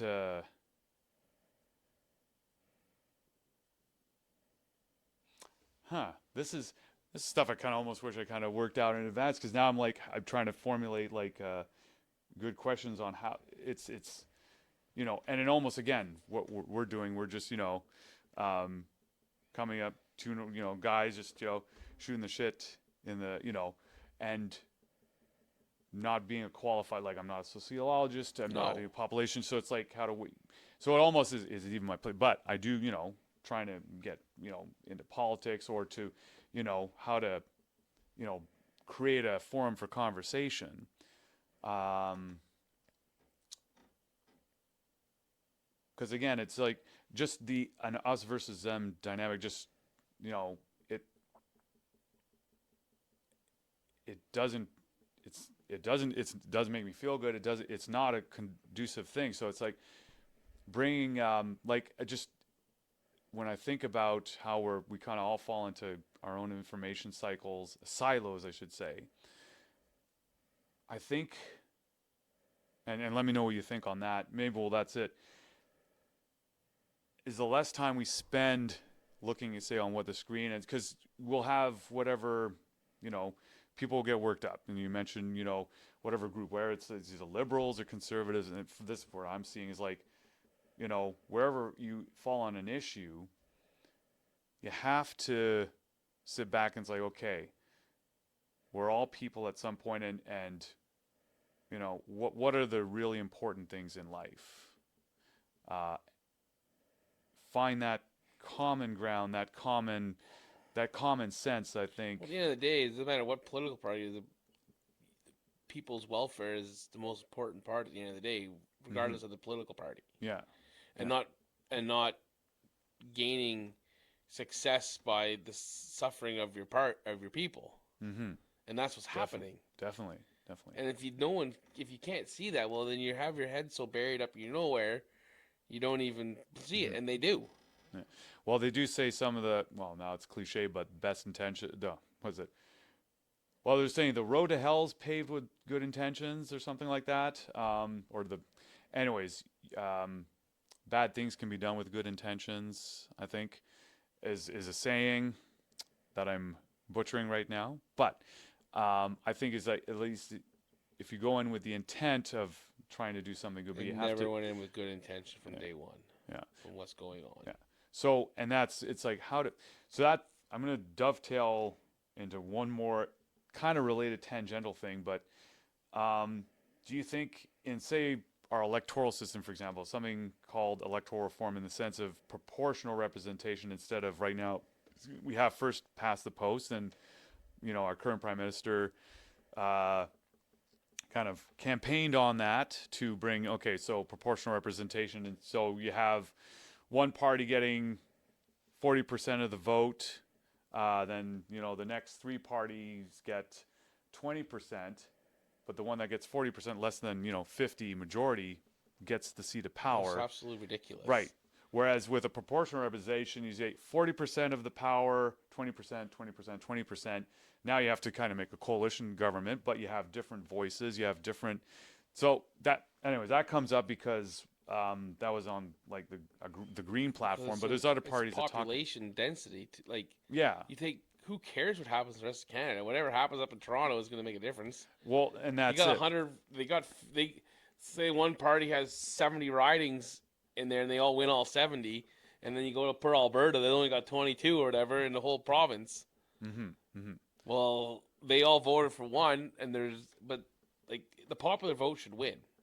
The country as a whole, who cares? Like, not who cares, but like, if half the country says yeah, that's what we want, and they win on that, well, the rest of the country basically it's a big F you to you.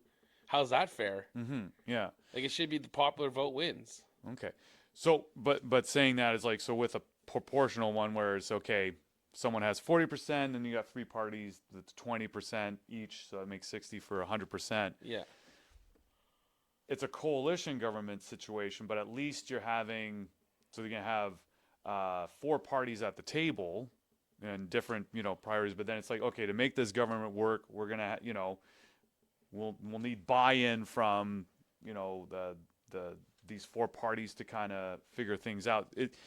It'll be a bit more proportional about what's out there than what we have right now. Right now, it's kind of like either liberal, conservative, or sometimes maybe NDP. But you know what I mean. And they'll get first past the post, but they won't get, like you say, the popular vote, or at least reflected in the House of Commons. Is like, okay, at least you're with a proportional. Change to House of Commons. There's no more common in it. But that's it. And that something like proportional representation would be a method, like a tweak to that system. It's like you still can, you don't want to throw out the baby with the bathwater in terms of the democratic framework, but that could be a tweak where, again, a low-hanging thing. You don't have to overhaul the system, but it's like bring that in. It's like, okay, and then at least you have a bit more of a representative government that not so much has a majority that they are unbeholden to. They kind of have to share power, I guess, is what I'm trying to say. Again, I'm looking at, it's like, because we get, these big issues, what are some practical fixes? Even with like the environmentalism, I'm trying, it's like, what's a pragmatic way of being environmental instead of like, you don't want to, what's a good balance? What's real world solutions that we have? And life is short, and with history, there's things that have been done in the past that haven't worked out. And there's, we look, okay, this country's tried, like the pioneering, like going out in the field, being the first to do it. Yeah. Did it work out? Oh, okay. If it worked out, great. If it didn't, okay, what didn't work? Is there some tweaks? Okay, maybe we try, and it's like... the definition of insanity is repeating the same thing over and over. And what are we doing? We're repeating it over and over. And it's like me going to my field every year, planting in the rain and burying my tractor and getting stuck. Well, eventually I'm going to learn, hey, it's not working. Stop doing it. Oh, you never know. You might hit that bedrock. We haven't figured that out. We just just keep doing the same thing over and over again. And it's getting worse and worse. Yeah. So it's, got our, work cut out for us in the sense. And like you say, I mean, that's one thing we may not, and I'm not saying you and I, but, you and I might not see, like, say, eye to eye on anything, but at least we have a common thing. We get together, we talk things out. I think that, as an example, should be one way we can at least lead an example. And, that's one reason that's why I'm doing these podcasts. I'm not trying, I'm doing, they're like, okay, getting it done and being like, let's bring people and talk about those things that nobody's talking about, or at least not, at least we're talking about, let's talk about the whole picture, kind of thing. So yeah, but I mean, like I said, whatever we talk about today, in a year from now, there's going to be something different to talk about, and it's going to be thrown away. Well, I'll have to have you back on, then we can hold you. If it just keeps getting more ridiculous, I don't know what they're going to be next. Like, it's just every time they do something, it seems to, like, they're pushing the envelope to find something that's more touchy and more sensitive and more. There's almost a sense that I'm thinking that it's almost to, at one point, build up that, like, to ignore that. The wall. Like they want the two sides constantly battling. Yeah, because it's like I said, it's that distracting circus of like look over here versus look, what's going on, behind the scenes, or look, while we're looking over there. I think those will be the more important things maybe to talk about, and so that can be our homework. You and I and I do want to keep on touch on that, like that food waste thing, because again, But there shouldn't be a food waste. There shouldn't have to need to get rid of it. yeah, but there is there is do right your now due diligence and don't yeah. It shouldn't have to have a problem. Like figure out a way like before it becomes waste. Yeah. Like if you don't need that much, don't produce it, or like vice versa, or Mm-hmm. whatever. But there's no reason. Well, that's and to bring that to everything else, we don't have to like run up to the cliff and then try and stop from falling off. We can like, hey, let's. Or you could just say, you want to keep running and fall off the cliff? Well, you fall off the cliff. That'll save. Unless you we're keep on the doing same. that, we're not going to have too many of your kind left. Yeah. Well, Like that's if you're not smart enough to stop running off the cliff, and Yeah. you did it, and then your buddy did it, and then your friend did it. Well, hate to tell you, man, figure it out. Yeah. But no, I know what you're saying. I was gonna say because my next analogy is if we're all in the one boat or the one bus, then that's like okay, how do we but that's a whole. It's like that's, we're getting the cult here. yeah. Drink well, the no, Kool-Aid. but no, but we're all like say we're all on the planet, right? Like in terms Oh yeah, of like we're all together in this yeah. the end. Yeah. But I mean, because it's like, but I understand what you're saying is like you live your life. but I'm not. I'm more worried for the ones that aren't living their life. I'm not worried about me. I'm doing everything I want to do. Mm-hmm. I'm not changing my life because they telling me to. Mm-hmm. No. Never did. Never will. I'm not raising my kids because they told me, well, you should be doing this for them. No. I'm doing it this way, the way I think it is. And if you want to do whatever they want and it fails, that's on you, not on me. I'm not worried about me. I'm worried about you.